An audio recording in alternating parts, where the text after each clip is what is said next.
کتێبی ڕشتەی مرواری نووسینی عەلاءالدین سەجادی بەشی سێیەم. هەندێک لە داستانی ژن. کابرایەکی کوردی شاری ژنێکی هەبوو ڕۆژی کوڵابوو بەدەستیەوە بە هیچ جۆر پشووی ئەوەی نەئەدا کە تۆزێ بحەسێتەوە یا چاوی بە دۆستێکی بکەوێ. ڕۆژێک یەکێ لە هاوڕێکانی لە ڕێگەدا تووشی بوو تەماشای کرد وا سەبەتەیەک ترێی بەسەر سەریەوە و بە پەلە هەڕائەکا و هەیترێەکە. پێیوت برا ڕاوەستە چاک و چۆنیەکت لەگەڵ بکەم و بزانم بۆچی دیار نیت. کابراش هەر بەدەم هەڕاکردنەوە وتی لێم گەڕێ دەستم ناگا و ئیشم هەیە. ئەمیش گوێی نەدایە سەر ڕێگاکەی لێگرت و اینجا پێیوت کوڕە چی تێبگەێنم دەرفەتی ئەوەم نییە قسە لەگەڵ کەس بکەم. بەناخێری گیانم ژنم هێناوە. ژنەکەم هەر لە نیوە شەودا هەڵم ئەستێنێ و سەبەتەیەک چەوە نەرم ئەدا بەسەرا ئەڵێ بچۆ بیفرۆشە. کە ئەوە ئەفرۆشم و ئەچمەوە سەبەتەیەک شێلمی بۆ داناو بەبێ ئەوە دانیشم ئەوەشم ئەدا بەسەرا ئەڵێ بڕۆ. کە ئەوە ئەفرۆشم ئەچمەوە تەماشاکەم ترێی بۆ داناوم ئەڵێ ئەوەش بەرە. ئیتر هەروە بەم جۆرە ئەمڕەتێنێ. کابراش پێیوت جاکەواتە برام تەلاقی بدە و خۆت ڕزگارکە. وتی کورە دەستم ناگا تەلاقی بدەم ئەوەندە پشوم ناداتێ چاوێ بکەمەوە و چارەسەرێکی خۆم بکەم. کوڕێکی قوماربازی جەهێڵ پیرەژنێکی 70 ساڵی هێنابوو. ڕۆژێک کوڕە داوای ئاوی کرد پیرەژنەکە تەکانیدا هەڵسێ نەیئەتوانی. کوڕەکە دەستی دایە پەلی هەڵی سێنێ. پیرەژن ئەیوت ئای هەتی و قۆڵم ڕامەکێشە چاوم خێل ئەبێ. کابرایەک کوڕێکی سەرشێتی هەبوو هەراسی بە باوکەکەی هەڵگرتە بوو کە دوو ژنی بۆ بێنێ. باوکیشی ئەیوت ڕۆڵە دوو ژن بەجارێ نابێ. ئەویش ئەیوت نا هەر ئەبێ دوو بێ. لە ئاخرا دایکەکەی چوو بێوەژنێکی دۆزیەوە و پێیوت مارەت ئەەکەم بۆ کوڕەکەم بەڵام ئەبێ بتبینم چۆن کەف و کوڵی ئەنیشێتەوە. بێوەژن وتی تۆ کارت نەبێ. هێنایان و لێیان مارە کرد. باوکی چووە لای کوڕە وتی ڕۆڵە ئەوە ژنمان بۆ هێنای هەستە بچۆرە لای. ئەویش ئەیوت دوو ژن نەبێ نامەوێ. وتی ئاخر دوومان بۆ هێناوی ئێستا بچۆرە لای یەکێکیان لەوێ بێرە دەرەوە بچۆرە لای ئەوی کەشیان. کوڕا بەم جۆرە ملی هێنایە ژێربار و هەستا چووە لای پیری بێوەژن. بێوەژن هیچ دەرفەتی نەدا. یەکێکی ئەکرد سازی ئەکردەوە بۆ یەکێکی تر. ئەو شەوە تا بەیانی وای لێ کرد باریکی کرد. بەیانی باوکی هات وتی ڕۆڵە ژنەکەی تر چاوەڕێ ئەکا ئاخر بچۆرە لای. وتی باوە هەر ئەمە بەسە. ئەو شەوەش بێوەژن لۆکاندیەوە. ڕۆژێ دوایی باوکی هات وتی ڕۆڵە ئاخر ژنەکەی تر بە تەمایە دانیشتووە. وتی باوە ئەوە دەرکە و دایکیشم تەلاق بدە ئەمە بەشی هەردووکمان ئەکا. دوو سێ ڕۆژی تری پێچوو کوڕە بە تەواوی هێزی لێبڕە. وای لێ هات نەی ئەتوانی مێشەکان لە لەشی خۆی دەرکە. مێشێک هەر زۆر ئەزیەتی ئەدا. ئەمیش لەژێر لێوەوە نووزەیەکی لێوە هات وتی لاچۆ باوە حیس ئەگینا ئەڵێم بە باوکم ژنێکت بۆ بێنێ. کابرایەک هەبوو زۆر دڵی پیس بوو. هەر ژنێکی ئەهێنا لە پاش چەند ڕۆژ کە چاوی پێ بکەوتایە لەگەڵ کەسێکی دراوسێ قسەی بکردایە و یا تەماشای پیاوێکی بکردایە گورج تەلاقی ئەدا. بەم جۆرە خۆوە 12 ژنی داوێن پاکی بەرەڵا کرده بوو. ژنێکی زۆر کارکردە و دنیا دیدە هەبوو ناردیە لای کابرا بۆ ئەوەی بیخوازێ. خواستی و هێنایە لای خۆی. ژنەکە دۆستێکی هەبوو. ڕۆژێک نانێکی بۆ دۆستەکەی دروست کرد و بانگی کرد. دۆستەکەشی کوڕی پیاوێکی گەورە بوو خزمەتکارێکی لەگەڵ خۆی هێنا بوو. خزمەتکارەکە لە حەوشە ڕاوەستا بوو. ئاغای لە ژوورەوە بوو. کوت و پڕ کابرای خاوەن ماڵ لە دوورەوە دەرکەوت. ژنەکە چاوی بە مێردەکەی کەوت بە خزمەتکارەکەی کە لە حەوشەکەدا بوو وت تۆ دەست بدەرە خەنجەر و بڵێ بە چاوی خۆم چاوم لێبوو کە هاتە ئەم حەوشەیەوە بەخوا ئەگەر نەیدەن بەدەستمەوە ئەچم ئەڵێم بە داروغا خانووەکەتان بسووتێنێ و مێردەکەت حەبس بکە. وەختێ کابرای خاوەن ماڵ گەیشتە حەوشە خزمەتکارەکەی بە خەنجەری ڕووتەوە دی و خزمەتکار ئەڵێ من چاوم لێبوو کە هاتە ئێرە ئەوە ئەچم خەبەر ئەدەم بە داروغا. ژنەکەش ئەیوت خوا قبولی نییە تۆ بوختان بۆ چاکەی هیچ بیستوتە پیاوی نامەحرەم ڕووبکاتە ئەم ماڵە؟ لە ئاخرا خزمەتکارەکە بەبۆڵە بۆڵ ڕۆیشت. ژنە زوو هاتە ژوورەوە وتی پیاوەکە شتێکم کردووە کە هەتا قیامەت پیاوەتی تۆ بگێڕنەوە. فڵانی کوڕی فڵان کەس پۆلیس و یاسوڵی حکوومەت بە شوێنیە ئەگەڕان خۆی هاوێشتە حەوشەی ئێمە. منیش بۆ ئەوە پیاوەتیەکی گەورە بۆ تۆ پەیداکەم ئەوە تا لە پەنای بەستەکە نوێنەکەدا شاردوومەتەوە. ئەو کابرایە کە خەنجەری ڕووتی بەدەستەوە بوو جەندرمە بوو. بە زمانی لوست دەستم پێوە ناو ڕۆیشت. تۆش کوڕەکە بانگ بکە با لەگەڵت نان بخوا کە دنیا تاریک بوو بەڕێی بکە با بڕوە. بە بێشک خزمەکانی زۆر زۆر منەتبارت ئەبن.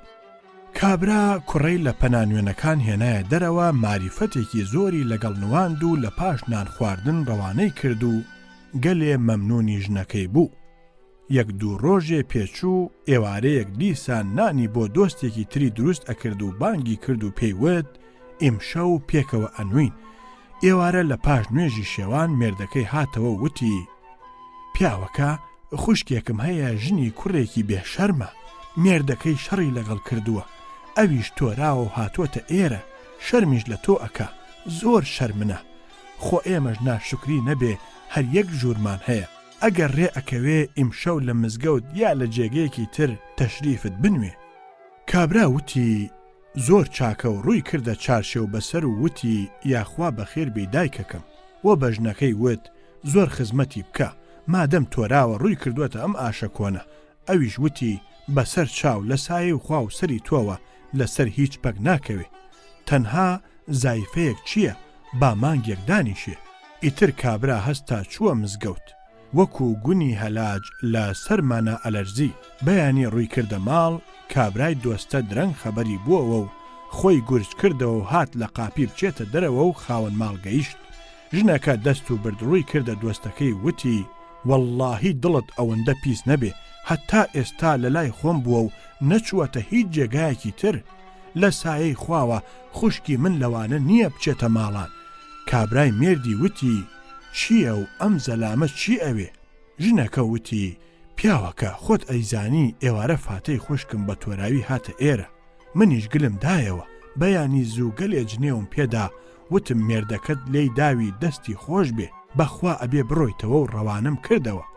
ئێستا ئەمە کوڕە زاواکەمە هاتووە ئەڵێ خوشکت ئیمشەو لەکوێ بووە؟ تو سەری خۆت سا لێرە نەبووە؟ کابرای مێرد ڕووی کردە دۆستی ژنە و پێیوت وەڵڵا بیللا ژنت ئیمشەو لە باخەڵی خوشکیدا بووە و لە هیچ جێگایەک نەبووە دڵت هیچ نەکا. کابرایەکی کوردی دەوڵەمەند تاقە کوڕێکی هەبوو لەبەر ئەوە زۆری خۆش ئەویست نەپێی خوێند و نەفێری هیچ کارێکی کرد.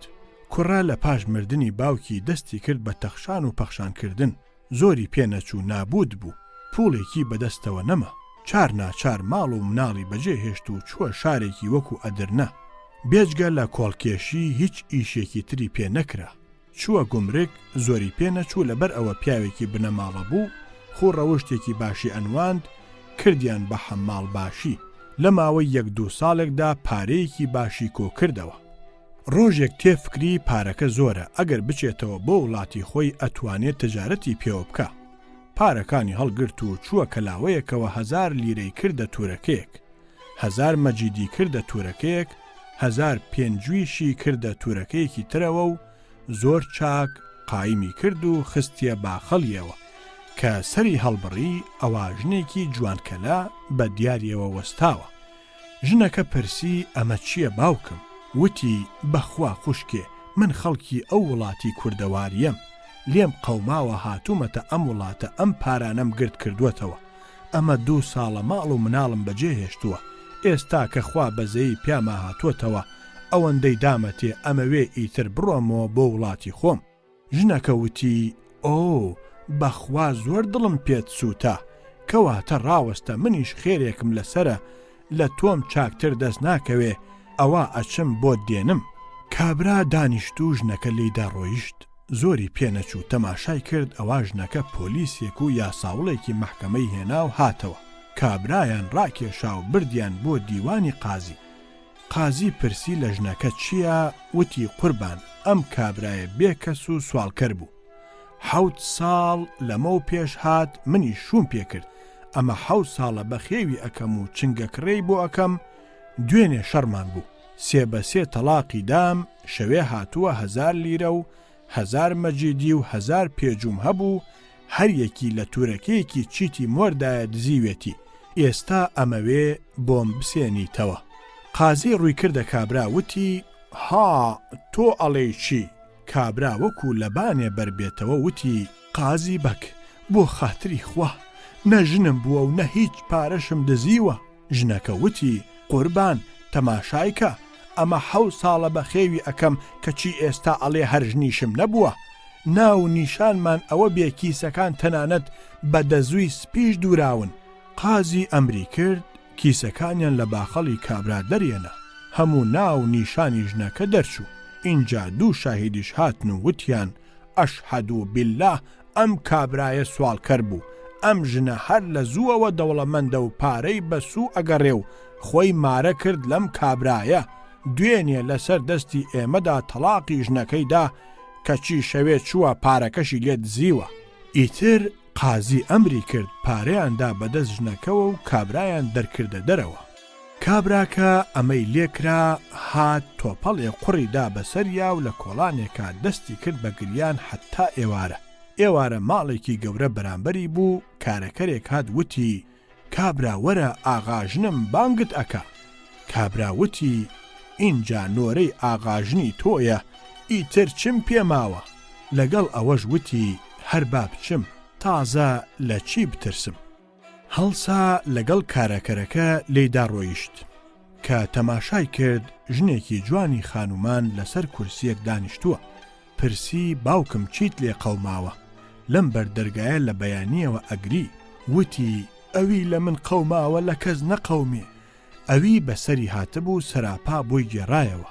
خانمەکە وتی ئەو ژنە یەکێکی گەنم ڕەنگی دەم و چەناگە کوتراوی کورتە باڵای چاوجوانە. کابرا وتی بەڵێ خۆیەتی. خانم وتی دانیشە من بەیانی پارەکانت بۆ ئەسێنمەوە، بەڵام بەو شەرتە کە پارەی خۆتت دەستکەوتەوە ئیتر لێرە نەمێنی. کابرا وتی شەرت بێ هەتا ئەمرم بەندەی تۆ بم و ئیتر لەو وڵاتەش نەمێنم. ئیتر چوو لەسەر تەنووری ماڵە گەورەکە لێی کەوت و نان و چێشتیان بۆ هێنا، بەڵام هەنگوینی بەدەم تاڵ بوو، هیچی پێ نەخورە. هەر لێکی ئەدایەوە کە ئایا چلۆن ئەم ژنە پارەکەی بۆ ئەستێنێتەوە. بەم خولیایە خەوی لێکەوت.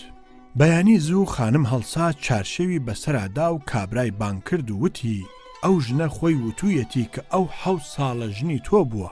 وتی بەڵێ. وتی ئەمە لە مەحکەمەش نووسراوە. وتی بەڵێ. وتی کەواتە بچوو ئەو ژنە کوڕێکی 5 ساڵی هەیە وا بە باوە ژنێکی دایناوە کە بۆی ڕاگیر کردووە. ئەگەر ژنەکە چوش کاتی کرد تۆیش بڵێ بە شەرع ئەولاد هی باوکە، من مناڵی خۆم ئەبەم بۆ وڵاتی خۆم. ژنەکەش زۆر کوڕەکەی خۆی خۆش ئەوێ و نایدا بە تۆ، هەتا لە پارەکەی خۆت هەندێک قازانجیشی لێ نەستێنی کوڕەکەی مەدەرەوە. کابراوتی سا دەی بم وە قوروانت. ژنەکە کارەکەرەکەی خۆی لەگەڵ نارد، مناڵەکەی بەلای دایانەکەوە پیشاندا. کابرا چوو پەلی منداڵی ڕاکێشا. دایان وتی ئەوە چییە؟ وتی ئەڕۆمەوە بۆ وڵاتی خۆم و کوڕەکەم ئەبەمەوە لەگەڵ خۆمە. 2-3 مناڵی تر ڕایان کرد خەبەریاندا بە دایکی کوڕە. ژنە ئاگری تێچوو، بەغار دوای کابرا کەوت. وتی سەگ باب ئەو کوڕە بۆ کوێ ئەبەی؟ ئەویش وتی قاحبا کوڕی خۆمە و ئەیبەمەوە بۆ وڵاتی خۆم. ئەمەی وتو شەپازلەیەکی بە بناگوێی کوڕاکێشا. کوڕا دەستی کرد بە گریان. ژنە بە تەواوی ئاگری تێچوو، ڕای کرد بۆ لای قازی و شکاتی کرد. فەراشێک هات و کابرای بانگ کرد. قازی وتی کوڕە کابرا تۆ منداڵی ئەم ئافرەتە بۆ کوێ ئەبەی؟ وتی قوروان من ئەو کابرایم کە دوێنێ ئەم ژنە وتی ژنی بووم و تەلاقم داوە و پارەکەی لێ ساندمەوە. ئێستا کە من ئەڕۆم سەرمایە 7 ساڵم ئەم کوڕەیە و بە شەرعیش ئەولاد هی باوکە، هی دایک نییە، ئەیبەم بۆ وڵاتی خۆم. قازی فەرمووی دایکم شەرعەن ئەولاد هی باوکە، خۆ لێی زەود ناکەی. ژنە دەستێکی کەوتە ئەملا و دەستێکی کەوتە ئەولا. کابرا لەگەڵ لە مەحکەمە هاتە دەرەوە چەپۆکێکی بەسەر کوڕەکەدادا. دایکەکەی وەخت بوو گیانی دەرچێ. ئاخری 4 ناچار هات کەوتە پاڕانەوە. کابرا وتی ئافرەت تۆ شێت بووی، کوڕەکەم بە 100,000 لیرە نادەم. ژنە داوێنی بادا وتی بیکە لە ڕای خوا 1000 لیرەت قازانج ئەدەمێ کوڕەکەم بدەرەوە. کابرا هەموو پارەکانی خۆی لەگەڵ 1000 لیرە قازانج وەرگرت و کوڕەکەی دایەوە دایکی. کابرا لە دڵی خۆیان لێکی دایەوە وتی کاروان ڕۆیشتووە، ئێستا کە هاوڕێم دەست ناکەوێ کە لەگەڵی بڕۆم، ئەم پارێش خەڵکی زانیویانە کە پێمە ئەترسم لێم بدزن. اینجا وا چاکە بچم پارەکەم لە لای قازی بە ئەمانەتدانێم، هەر وەخت کاروان هات ئەچم وەری ئەگرمەوە و ئەڕۆم. چووە لای قازی وتی قوربان ئەم پارێم بە ئەمانەت لای خۆت بۆ دانێ هەتاکو هاوڕێم دەست ئەکەوێ و ئەڕۆمەوە. قازی وەری گرت و سندوقێک کە لە بەردەمیا بوو خستیە ناویەوە. لە پاش 3-4 ڕۆژ کاروان هات. کابرا چووە لای قازی وتی قوربان ئەمانەتەکەم بدەرەوە، ئەوە کاروان هاتووە لەگەڵی ئەڕۆمەوە. قازی وتی ئەمانەتی چی؟ وتی پارەکانم. قازی فەرمووی قاح بەباب، پارەی چی؟ یەڵڵا دەرەوە. کابرا هەناسەیەکی هەڵکێشا و دەستی کرد بە گریان و چووەوە بەرماڵەکە دیسان لێی دانیشت. کارەکەرەکە هات وتی وەرە خانم بانگت ئەکا. لێیدا ڕۆیشت. خانم وتی دیسان چییە؟ وتی قوربان دات لە دەست گورگ ڕزگارت کردم، ئێستا کەوتمە دەست سوار. پارەکەم بە ئەمانەت لای قازی دانابوو، ئەوە قازی دەستی پیاگرتووە نامداتەوە. خانم وتی بڕۆ بەیانی بۆت ئەسێنمەوە، بەڵام بەو شەرتە لەم شارە بەن نەبی. کابرا وتی قوربان ئەگەر ئەم جارە دەستم لە یەخەی ئەم شارە بووەوە شەرت بێ جارێکی کە شەوی تیا ڕۆژ نەکەمەوە. چوو لەسەر تەنورەکە لێکەوت و هەر لێکی ئەدایەوە ئاخۆ بۆم بستێنێتەوە یان نە. ئەو شەوە ڕۆژ بووەوە. خانم دەستێ جلی نایابی لەبەر کرد و خۆی ڕازاندەوە. سندوقێکی نایە بندەستی چووە لای قازی وتی ئەرزی قازی بکەن، ئیشم پێی هەیە تەنها خۆم و خۆی. قازی مەحکەمەی چۆڵ کرد. ژنەکە بە کابرای وت لە پاش تۆزێک وەرە بڵێ قازیە فەنی ئەمانەتەکەم بدەرەوە. لەوە پێشتریش ئامۆژگاری کارەکەرەکەی کردبوو کە بە تۆزێک لە پاش پیاوەکەەوە بێت و بڵێت خانم ئاغام هاتەوە. اینجا چووە ژوورەوە وتی قازیە فەنی من ژنی فڵان تاجرم، مێردەکەم بۆ تیجارەت چووەتە هندستان، وەکو بیستومە مردووە. ئەوە ئەم سندوقە کە پڕیەتی لە جەواهیر و شتومەکی نایاب هێناومە لای جەنابت بێ. ئەگەر ڕاست بوو مێردەکەم مردبوو هەمووی بۆ تۆ، بەڵام لە میرات نووسینەکەدا چاوت لێم بێ. ئەگەر نەش مردبوو ئەوە نیوەی بۆ تۆ و نیوەم بدەرەوە. قازی فەرمووی بەسەر چاو. کوت و پڕ لەم وەختەدا کابرا هاتە ژوورەوە وتی قازیە فەنی خوا ڕاوەستاوت کە ئەمانەتەکەم. قازی تێفکری ئەگەر نەیدەمەوە ژنەکە متمانم پێ ناکە. وتی وەرە ڕۆڵە ئەوەتە لەو سندوقەدا بۆ خۆت دەری بێنە، با من دەستم لێ نەکەوێ. کلیلەکەی دایە وتی بی بژێرە بزانە تەواوە، هەرچەند من دەستیشم لێ نەکەوتووە، بەڵام شەرعەن وا چاکە. کابرا سندوقی کردەوە پارەی خۆی هەڵگرت نایە باخەڵی. لەو کاتەدا کارەکەرەکە هاتە ژوورەوە وتی ئاغاژن موژدە ئاغام هاتەوە. ژنەکە سندوقی نایە باخەڵی و دەستی کرد بە سەماکردن. کابرای خاوەن پارە و کارەکەریش کەوتنە چۆپی کێشان. قازیش مێزەرەکەی دانا و دەستی کرد بە سووردان. خانم وتی قازیە فەنی من سەما ئەکەم کە مێردەکەم نەمردووە. کارەکەرەکە هەڵ ئەپەڕێ ئاغای بە بێمزەڕەتی هاتووەتەوە. ئەم کابرایە چۆپی ئەکێشێ پارەی خۆی دەستکەوتووەتەوە. ئەی تۆ بۆچی وا ئەکەی؟ وتی بەخوا خانم منیش لە مەکری تۆ. ژنێک سێکچی هەبوو، یەکێکیانیدا بە شوو پێی وت ڕۆڵە شەو کە ئەچیتە لای مێردەکەت لەو وەختەدا کە خەریکی ئیشکردنە بزێکی پێوە بکە بزانە ئەڵێ چی. کچە شەو کە مێردەکەی چووە لای وەکو دایکی پێیوت بوو بزێکی بە مێردەکەەوە کرد. مێردە زەردەخەنەیە گرتی وتی ئای ئەوە بۆچی وا ئەکەی؟ سبەینێ دایکەکە لە کچەی پرسی ها ڕۆڵە چی بوو؟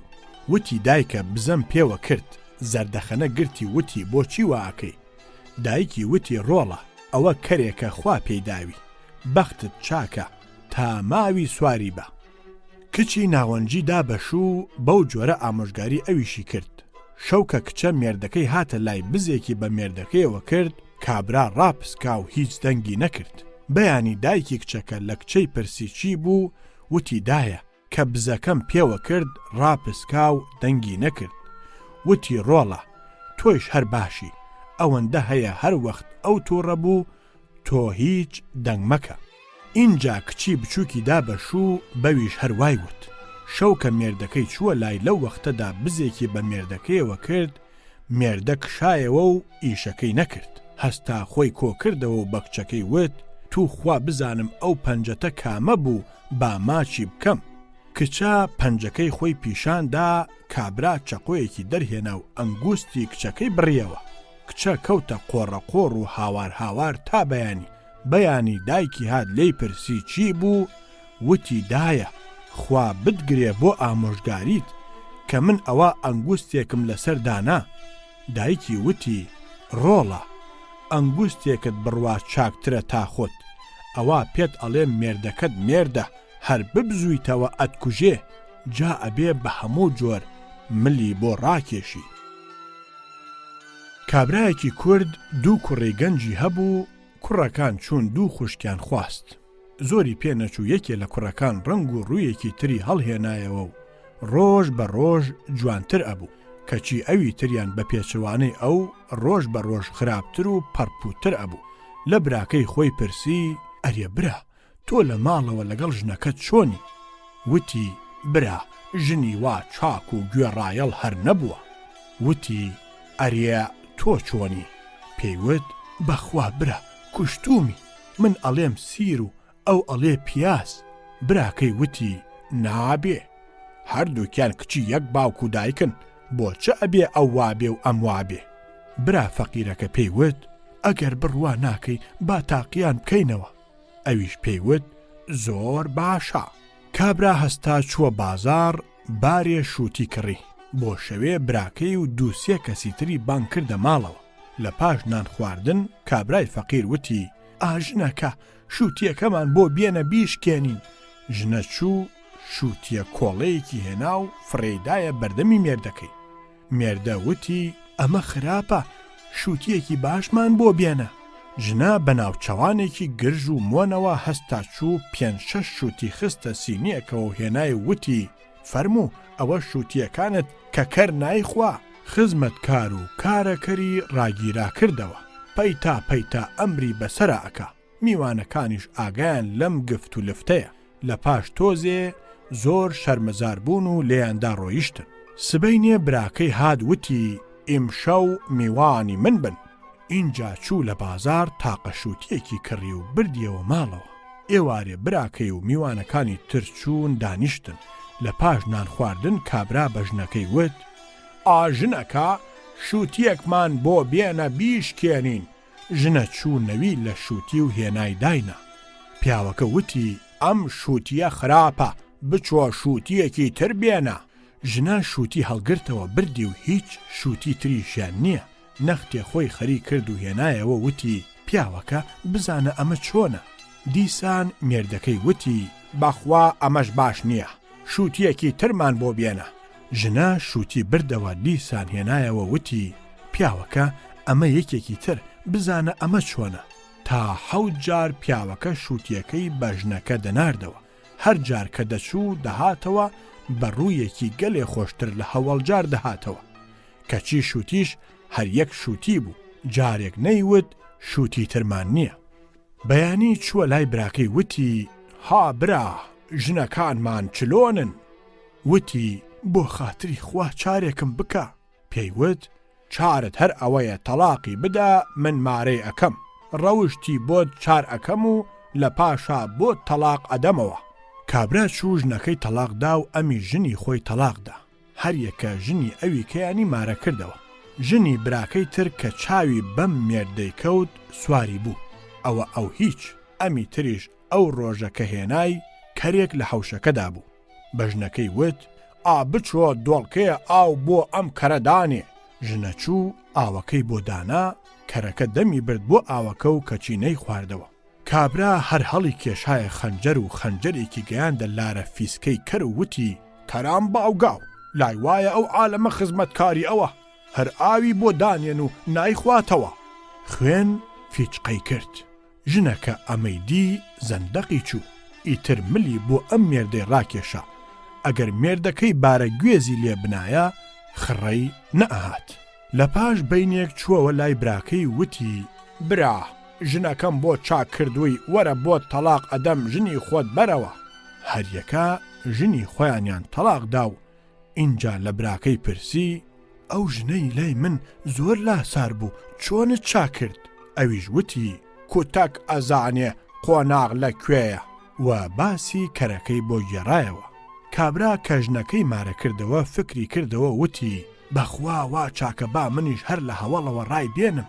بە ژنەکەی وت: ئاژنەکە مەرکانەیە ئاودا بنێ بۆ گوێ درێژ بابی خواتەوە. ژنە چوو مەرکانە ئاوی دانا و کابرا چوو بەلای کەرەکەوە. ژنەش ڕاوەستا بوو سەیری کرد کەرەکە ئاوەکە ناخواتەوە. کابرا هەڵی کێشایە خەنجەر کە لە ورگی کەر بدا. ژنەکە خێرا دەستی کابرای گرت و وتی: مەکە مەکە، لێت ناوەشێتەوە، بە خۆڕایی کەرەکەش مەکوژە، تۆ هەر پیاوەکەی جارانی چاکت ئەناسم. کابرای قوڕبەسەر دەستی سارد بووەوە و چووەوە دۆخەکەی جاران. ڕۆژێک پیرەژنێک هات بۆ قەراغ شار، تەماشای کرد ئەوە لە ناقسنەکەی وەیسی نازداردا شەیتان دانیشتووە. دەستە ئەژنۆ ئەگری و خوڕ ئاو بە چاویە دێتە خوارەوە.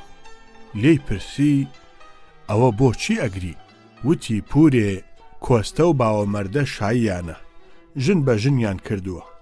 ئەمڕۆ 4 ڕۆژە دەهۆڵ و زۆر نالێ ئەدەن، هەرچەنم کرد بیان کەم بە گژیەکە بۆم نەکرا، لە داخی ئەوە ئەگریم، گریان هەر بۆ من باشە.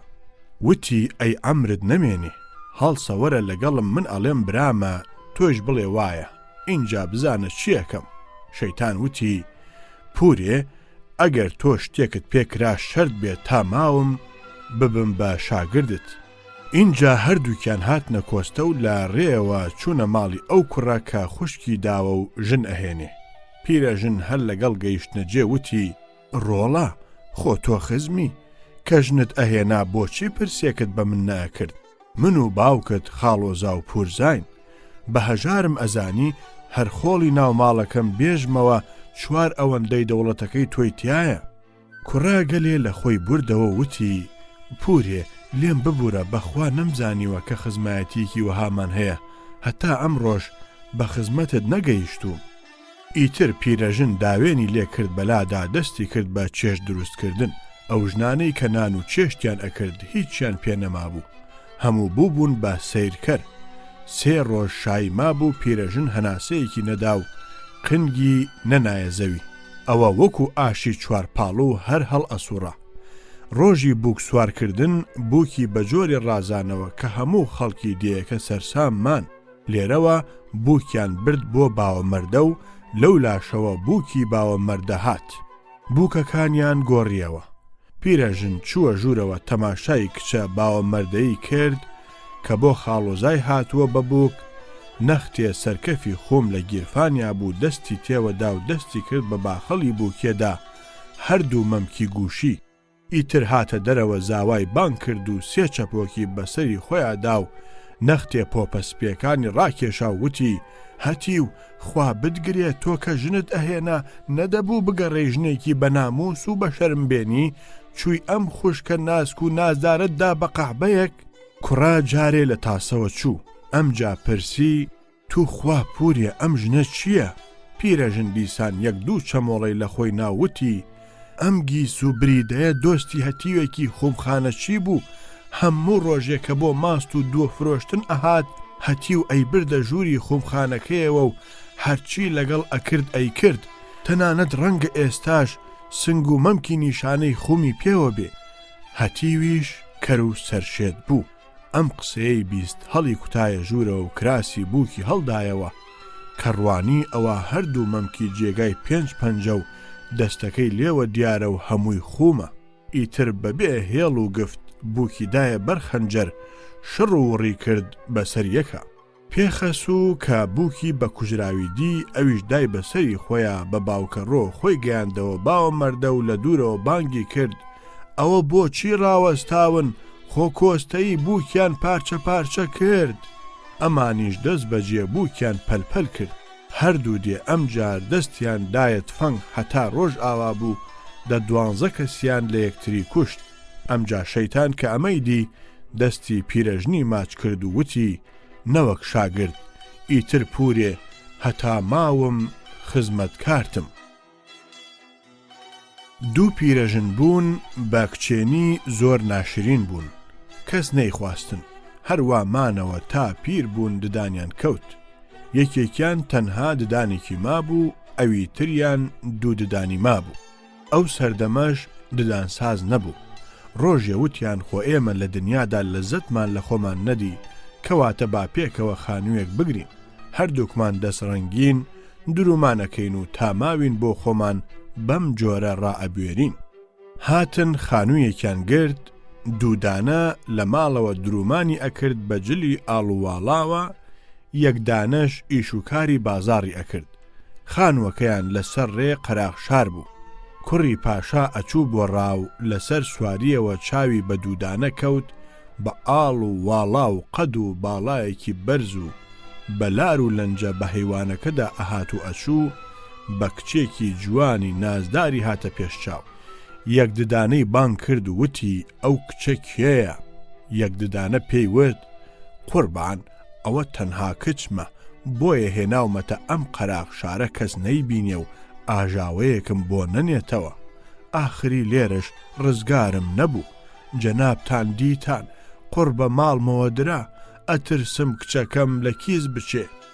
کوڕەمیر ئەوەندەی تر شێتگیر بوو وتی پیرەژن من ئەم کچەم هەر ئەوێ. کوڕە سەودایەکی وای کەوتە کەللەوە نەیتوانی بچێ بۆ ڕاو. گەڕایەوە خشڵ و تەدارەک و پارەیەکی زۆری نارد و وتی ئەم شەو کچەکەم ئەوێ. دوو دانش ئارایشتی یەکدانەی دا و دوو هەنجیرە وشکەی نایە دوولا گوپیەوە کە چاڵی گوپی پێپڕ بکاتەوە. یەک ددانە مەڵچە مەڵچ هەنجیری ئەمژی زۆری پێخۆش بوو. شەو بردیان بە بووکی. کوڕەمیر چووە پەردە ڕوانی وا دەڵە دێوێک دانیشتووە وتی ئای پیرەژن چەپەنێکی پێدام. شەقێکی لە بووک هەڵدا لە پەنجەرەوە فڕێدایە باخەکەوە. هەنجیری لەدەم دەرپەڕی چەڵم و لیک و سوورا و سپیا و فرمێسک دەم و چاوی گرتە بوو بە هەنسکەوە ئەگریا و ئەیوت هەنجیری ماڵی دایکم ئەوێتەوە. ڕێکەوت وا بوو کچی شای پەریان قورگی خڕ بوو دەرنەدەبوو. لە تاوژانی قورگی ئارامی نەبوو. تەختەڕەوانیان لەسەر شانی پەریان بۆ دانابوو ئەیان گێڕا کە چاوی بەمەکەوت بێ ئیختیاری پێکەنی و قورگی دەربوو. دوعای کرد پیرەژن بوو بە کچێکی 14 ساڵ لە پەری جوانتر. کوڕا کە پیرەژنی فڕێدایە خوارەوە مەراقی کرد ئاخۆ ماوە یا مردووە. کە چوو تەماشای کرد ئەوە باخەکە لە تیشکی ڕووناکی یەک ددانە شەوق ئەداتەوە. ئەویش هەر ئەڵێ هەنجیری ماڵی دایکم ئەوێتەوە. چوو ماچی کرد و هێنایەوە ئۆدەی بووکێنیەکەی. دوو ددانەش چاوەڕێ بوو کە دەیبەن بۆ کوشتن. کەچی بە خۆشی خۆشیەوە هاتن بە شوێنیە. کەچوو یەک ددانەی نەناسیەوە. بە ناو نیشانەی گفت و گۆی پێشویان ناسیەوە. اینجا دوو ددانە هەر ئەی ماڵی بەسەر خۆیەوە ئەیوت چیم کرد بە خۆم. ئەڵێن لە زەمانی زوو لەو سەرشیوی سەقزا کابرایەک شاکەی ناوبوو ژنێکی هەبوو شیرینی ناو بووە. شاکە هەڵسا و چووەتە قەڵای کەرەفتوو 40 ساڵ نوێژ و ڕۆژ و بەندایەتی بۆ خوا کردووە. لە پاشە هاتووەتەوە بە ژنەکەی وتووە شیرین ئەوە 40 ساڵم تەواو کرد. ئێستا حەقی ئەوەم هەیە کە 3 نیاز بکەم لە خوا و هەر سێکی گیرا ببێ. جا تۆ ئەڵێی داوای چی لێ بکەم؟ شیرین سێودووی لێناکا و ئەڵێ داوا بکە خوا جوانیەک بدا بە من کە لە دنیادا هاوتام نەبێ. شاکە ئەپارێتەوە لە خوا و نیازەکەی گیرا ئەبێ. شیرین ئەوەندە جوان و نازدار ئەبێ لە هەموو دنیادا هەرباسی نازداری ئەو ئەبێ. شیرین کە ناوبانگی خۆی ئەبینێتەوە زۆری پێناچێت لە خۆی بایی ئەبێ و ئەڵێ من بەم ناسک و نازداریە بۆچیدا بنیشم بەلای پیرە مێردێکی واوە کە نان نییە بیخوا. شاکە و مناڵەکانی جێ دێڵێ و ئەڕوا ئیتر هەموو کەس قوڕاو ئەخواتەوە کە شیرین قسەی لەگەڵ بکە. ئەم دیمەنە کارە کاتە دڵی شاکەی مێردی. شاکە دوعایەکی لێەکا کلکێکی لێ پەیدا بێ. شیرین کە لەسەر ئەو جوانیە ئەم کلکە بەخۆیەوە ئەبینێ پەشیمان ئەبێتەوە و دێتەوە بۆ لای شاکە و بە دەوری ماڵەکەدا چەند شەو و چەند ڕۆژ ئەسوڕێتەوە و لە ناو خۆڵ و قوڕاخۆی ئەگەوزێنێ و ئەگری. شاکەش هەر گوێی ناداتێ. لە ئاخرا لەبەر ئەوەی دایکی مناڵەکانی بووە و 40 ساڵ زمانی پێشوویان پێکەوە ڕابواردووە بەزەی پێیا دێتەوە و دوعایەکی لێەکا شیرین ئەبێتەوە بە شیرینەکەی جاران و دێتەوە ناو منداڵەکانی. بەم جۆرە شاکە نوێژ و ڕۆژووی 40 ساڵی لەسەر خات و شیرین دۆڕاند و لە ئاخریا دەست لە گونان بەرەو ژێر بۆی دەرچوو. کابرایەک دوو ژنی هەبوو، یەکێکیان سەرە و یەکێکیان جەهێڵ. پیرەژنەکە هەر ڕۆژێ بوختانێکی بۆ ژنە جەهێڵەکە هەڵەبەست. کابرا هیچ گوێی نەئەدایە. ڕۆژێک پیرەژن بە مێردەکەی وت نازانم تۆ چە شیرینیەکت بەو کچاتیوەدا چووە، هەموو شەوێ گوو ئەکاتە ژێرە خۆی. کابرا وتی ئەمە چەند وەختە لە لامە، بۆچی جارێک نەمدی گووی کردبێتە سەر جێگە. پیرەژن وتی هەتا لە خەو هەڵ ئەستێ ئەچێ ئەیشوە. کابرا وتی من بە چاوی خۆم نەیبینم بڕوا ناکەم. پیرەژن وتی شەرت بێ نیشانت بدەم. 3-4 ڕۆژێکی پێچوو بەیانیەک کە کابرا و ژنەکە لە هەیوان نووسە بوون. پیرەژن بەبێ دەرپێ لە ژوور هاتە دەرەوە. تەماشای کرد نووسون. هات بە پەلە تەپێگووی کردە ناو جێگەی ژنەکەی تر و ڕای کردەوە ژوورەوە کە دەرپێکەی لە پێ بکاتەوە. کابرا بەخەبەر بوو، ئاگای لێ بوو کە پیرەژن چی کرد. دەستی کرد بە باخەڵ یا لیرەیەکی ئاڵتونی دەرهێنا و خستیە ناو گووەکەوە و خۆی بە نووسوی خستەوە. پیرەژن هات و وتی هەتی و هەڵسا، من ئەمود کچاتیوە گوو ئەکاتە ژێر خۆی تۆ باوەڕت ناکرد، دەی تەماشاکە. کابرا تەماشایەکی گووەکەی کرد و وتی ئۆخەی ئەوە لیرەیەکە لە ناویە خۆزگە هەموو شەوێ بیکردایە. پیرەژن وتی کوڕە بێنە لیرەکەم بدەرەوە، بەو قورئانەی ئەو مەلایە لێی خوێندووە گووی خۆمە هی ئەو نییە. پیاوێکی جوان عمر ژنێکی پیری لە سک وەستاوەی هەبوو. هەموو جارژنەکە پێی ئەوت بچۆ ژنێکی جوان عمر بۆ خۆت بێنە، من کەڵکی ژن و مێردیم پێوە نەماوە، بەڵکو خوا منداڵێکیشت بداتێ با ئەم ماڵ و مڵکت نەکەوێتە دەست خەڵکی. ئیتر ئەوەندە سەری کردە سەری کابرا ناچار چوو کچێکی هێنا. لە پاش چەند ڕۆژێک پیرەژن ئاگر چووە گیانی ژەنگ و ژاری هەڵگرت. هەر ئەیوت هەتی و ئەم ژنە قەومی خراپە، ئەوەتەی هێناوتە بەرەکەتی ماڵمان نەماوە، دەست ئەبەم بۆ کوپەی ساوەر نیوەی نەماوە، کەنووی ئارد هیچی تیا نەماوە، کوپەڵەی ڕۆن خاڵیە. کابرا هیچ گوێی لێ ناگرت. ئاخری ڕۆژێک کابرا هاتەوە بۆ ماڵەوە. دوو مریشکیان هەبوو، هەر یەکێ 10-12 جوجکی لەبەر بوو. سەیری کرد لە سەران گوێلکی بەر دەرگاکەیان هەمووی بە مردارەوە بووی فرێدراوە. پرسی ئەم مریشک و جوچکانە بۆچی مردارەوە بوون؟ پیرەژن وتی لە قودوم شەڕ بپرسە. ڕۆژی دوایی دوو گوێرەکەیان هەبوو. پیرەژن گوێرە و ساری لە ملیان پێچە، هەردووکی خنکاندن و ئەوانیشی فڕێدایە سەر سەران گوێلێک. کابراکە هاتەوە چاوی پێکەوت، پرسی ئەمانە بۆچی وایان لێ هاتووە؟ پیرەژن وتی مردود مرێ، بەخوا داری سواڵی ئەگریتە دەست. کابرا وتی اینجا چارەم چییە؟ پێیوت ئەم کچە هاتیوە تەلاق بدە. کابرا وتی خوا بدگرێ، هەموو چەند ڕۆژێکە هێناومە و پارەیەکی زۆرم تیا خەرج کردووە، چلۆنی تەلاق بدەم، خۆ ئەگەر تەلاقیشی بدەم مارەی و نەفەقەم لێ ئەسێنن. پیرەژن وتی بیکوژە. کابرا وتی الحکم لله، ئەیکوژم. دوو ڕۆژی پێچوو پیرەژن وتی درۆزن، خۆ تۆ وتت ئەیکوژم، کوا هیچ دیار نەبوو. پیاوەکە وتی نازانم چەقۆی تیژم نییە کە سەری ببڕم. پیرەژن پێیوت من چەقۆی تیژت بۆ ئەهێنم. ئەو ڕۆژە هەتا ئێوارە چەقۆیەکی بە هەسان سوو شەو وەختی نووستن هێنای خستێ کۆشی مێردەکەیەوە بەیانی زوو هەڵسا تەماشای کرد ژنەکە پشتیر ئەماڵێ چوو کابرای خەبەر کردەوە وتی بۆچی سرت نەبڕی وتی بەخوا ژنەکە لەسەر جێگا لێکمدایەوە ئەگەر سرم ببڕیایە حکوومەت حەبسی ئەکردم ئەیان وت تۆ لەسەر چی ئەم ژنەت سەر بڕیوە لەوانە بوو هەڵم واسن ئەگەر حکوومەتی ژنەی زانیایە برای هەیە ئەیان کوشتم پیرەژن وتی کەواتە بیخنکێنە پیاوەکەش وتی چاکە سبەینێ کە پیرەژن تەماشای کرد ئەوە هەوێکەی مەشکە ئەژەنێ دیسان مێردەکەی خەبەر کردەوە وتی ئەوە بۆچی نەتخنکان کابرا وتی لێکمدایەوە ئەگەر دەستم بخستایە بینی هاواری ئەکرد خەڵکی ئەهاتن و تووشی کێشە ئەبووم و بەڵکو و دەرەقەتیشی ناهاتم پیرەژن وتی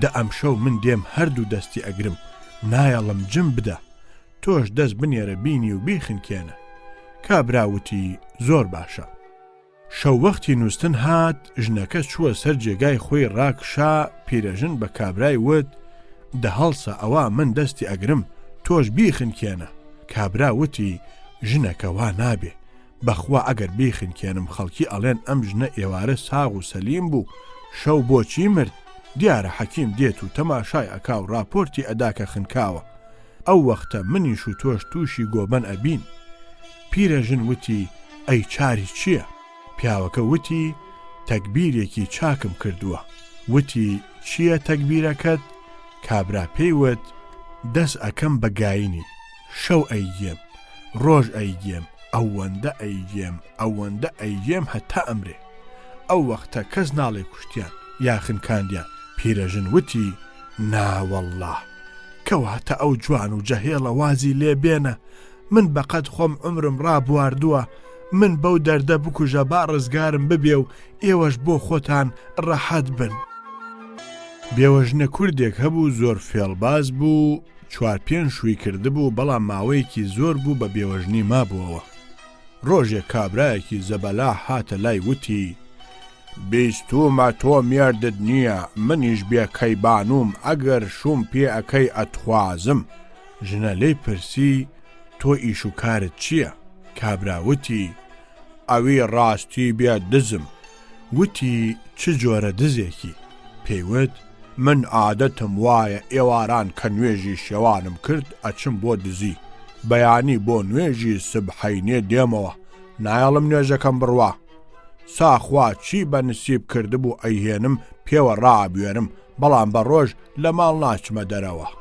ژنەکە چوو لەگەڵی بۆ لای مەلایەک خۆی لێمارە کرد لە پاش 4 ڕۆژ شەوێک نوێژی خەوتنان کابرایەک هات وتی بیستومە تۆ بێوەژنی ئەگەر شوم پێ ئەەکەی ئەتخوازم پرسی تۆ چکارەی وتی ئیش و فەرمانم هەر دزیە وتی چلۆن دزێکی وتی دزی ڕۆژم بەیانی کە نوێژم کرد ئەڕۆمە دەرەوە ماڵێ دەرگایدا نەخست بێ شتێکی لێ ئەدزم یاخود گیرفانێکی ئەبڕم و یا بە فێڵ و تەڵەکە شتێ دەست خۆم ئەخەم ئێوارە دوای نوێژی شێوان دێمەوە نوێژی خۆم ئەکەم و ئیتر بە شەو ناچمە دەرەوە ژنەکە وتی ئەمە خواداوێ بە ڕۆژ و بە شەو من لە ئاهەنگە ئابم چوو خۆی لەویش مارە کرد نزیکەی 4-5 مانگ بە ڕۆژ دزی شەو لە لای بوو بە شەویش دزی ڕۆژی لەلا بوو ڕۆژێک وتی بەخوا وا چاکە من ئەم دوو مێردەم لێک ئاشکرا بکەم بزانم چیەکەن شەو بە دزی ڕۆژی ود فڵانی سبەینێ مەچۆ بۆ دزی 20 قەرانم لە لای کوێخاکەی باوەمەردەیە بچۆ بۆم بسێنەوە وتی چاکە بەیانی کولێرە بەڕۆنێکی هێنا لە بەرچاوی کابرا کردی بە دوو کەرتەوە دەسە سڕێکی سووریشی هێنا کردی بە دوو لەتەوە کەرتە کولێرەی خستە ناو لەتە دەسە سڕەوە دای بە دزی ڕۆژ وتی بڕۆ بەڵام لەسەر پردەکەی قولیسان دانیشە نانەکەت بخۆ هەتا هاوڕێیەکت لێ هەڵبکەوێ ئەو سابڕۆ نەوەکو ڕوتت بکەنەوە کابراوتی چاکە لەتە کولێرە و دەسە سڕی نایە باخەڵی و لێیدا ڕۆی لە پاش ڕۆیشتنی ئەو دزی شەو کە مێردی ڕۆژ بوو هاتەوە ژنەکە وتی فڵانی دامەنیشە 20 قەرانم لە لای کوێخاکەی باوەمەردەیە بچۆ لێی وەربگرەوە ئەمەش توێ شوێ ڕێگات بەڵام لەسەر پردەکەی قولیسان دانیشە بیخۆ بەڵکو هاوڕێیەکیش پەیداکەی بە تەنها مەڕۆ با تووشی جەردە نەبی. کابرا نانەکەی وەرگرت کەوتە ڕێ کە هات لەسەر پردەکەی قۆلیسان تەماشای کرد زەلامێک دانیشتووە کولێرەیەخوا. سەلامی کرد و لەلایەوە دانیشت. تێشوەکەی دەرهێنا لە تێ کولێرە لە ناو لە تێ دەسە سڕی سووردا دەستی کرد بە خواردن. کابرای هەوڵ پرسی ئەوە تۆش لە تێ کولێرەت پێیە لە ناو لەتە دەسە سەردا؟ وتی بەڵێ. وتی سوبحان الله، منیش هەر شتێکی وان پێیە. کە لەتە کولێرەیان بەیەکەوەنا تەماشایان کرد کولێرەیەکە و کراوە بە دوو لەتەوە. دەسە سڕەکەیان بەیەک گرت، ئەویش یەک دەسە سڕ بوو، دوو پارچە کرا بوو.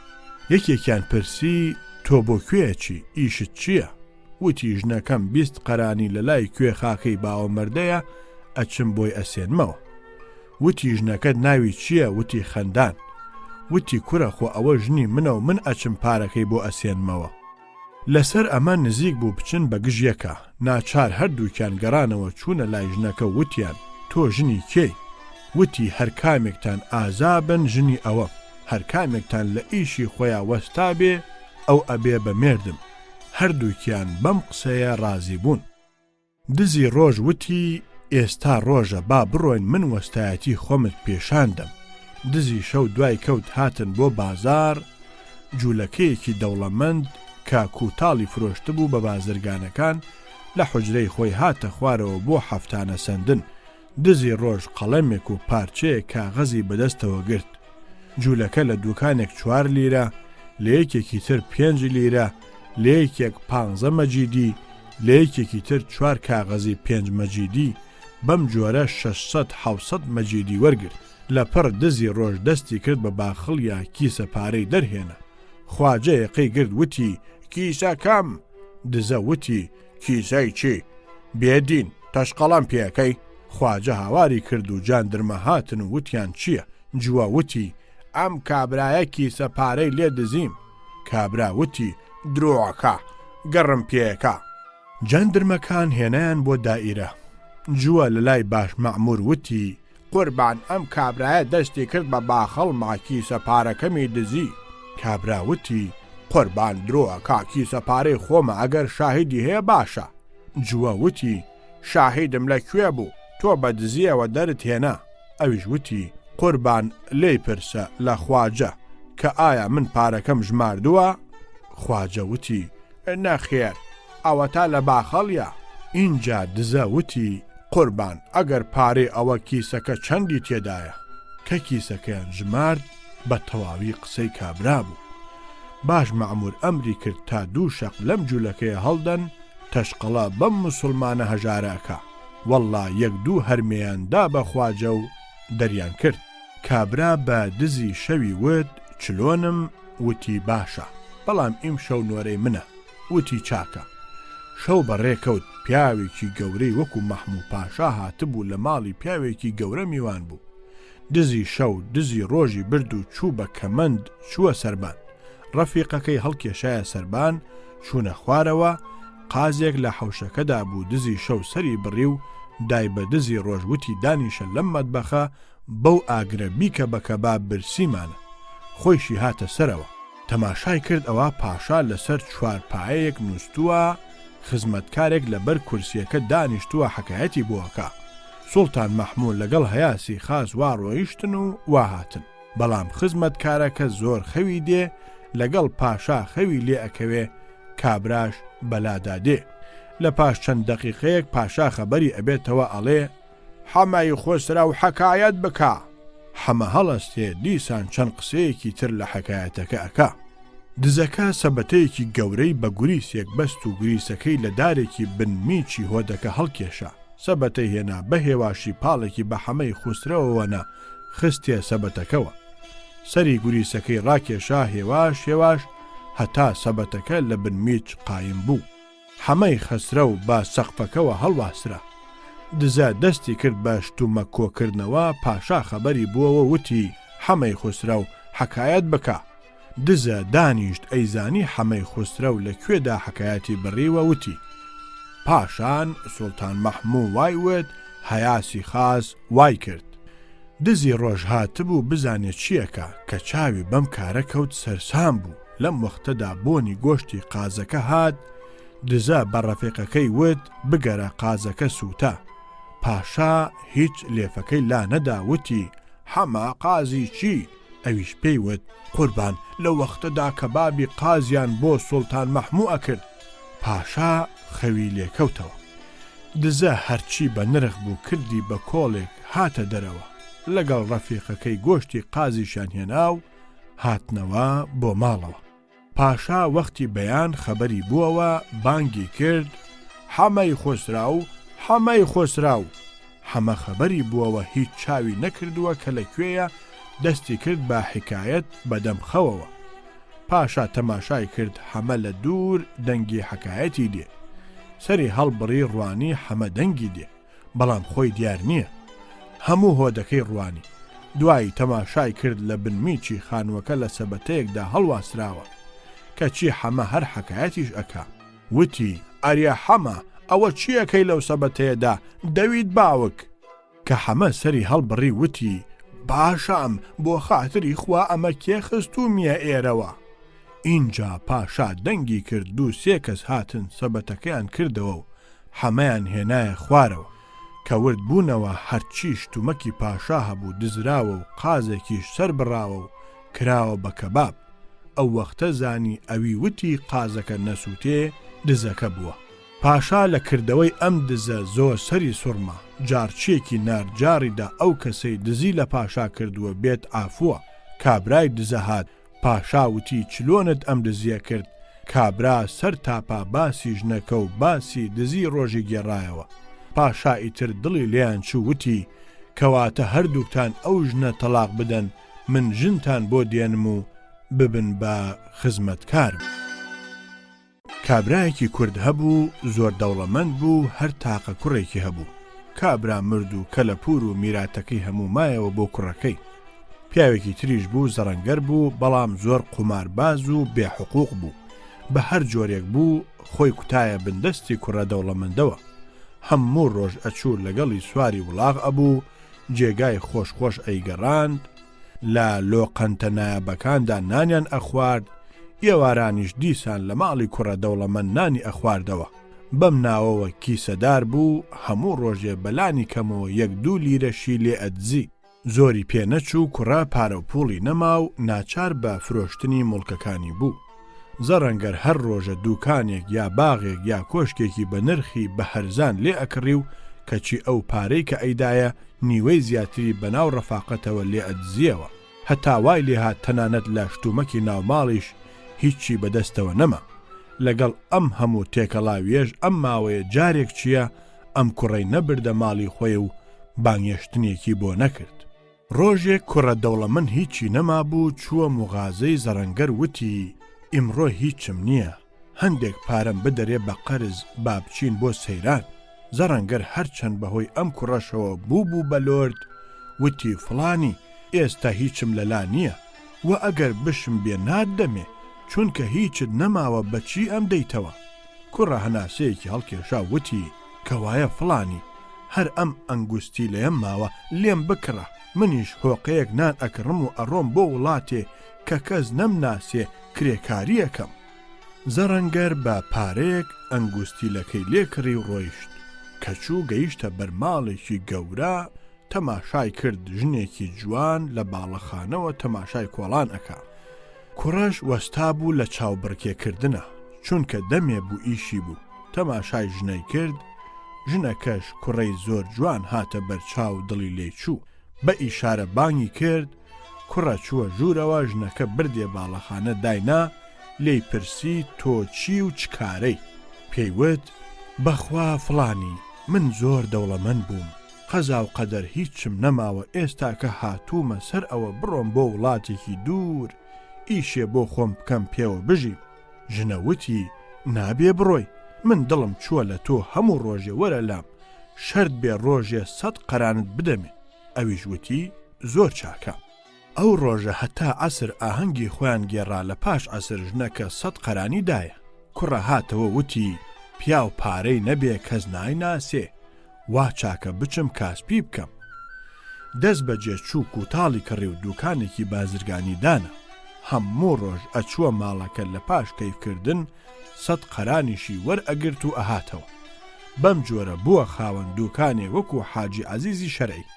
ڕۆژێ بەڕێکەوت زەڕەنگەر باشی بە بازارە هاتە خوارەوە تەماشای کرد ئەوە ئاشناکەی دوکانێکی پاک و تەمیز پڕ لە کوتاڵی داناوە. لایداوتی پیرۆز بێ ئەمە کەی دوکانت دانا؟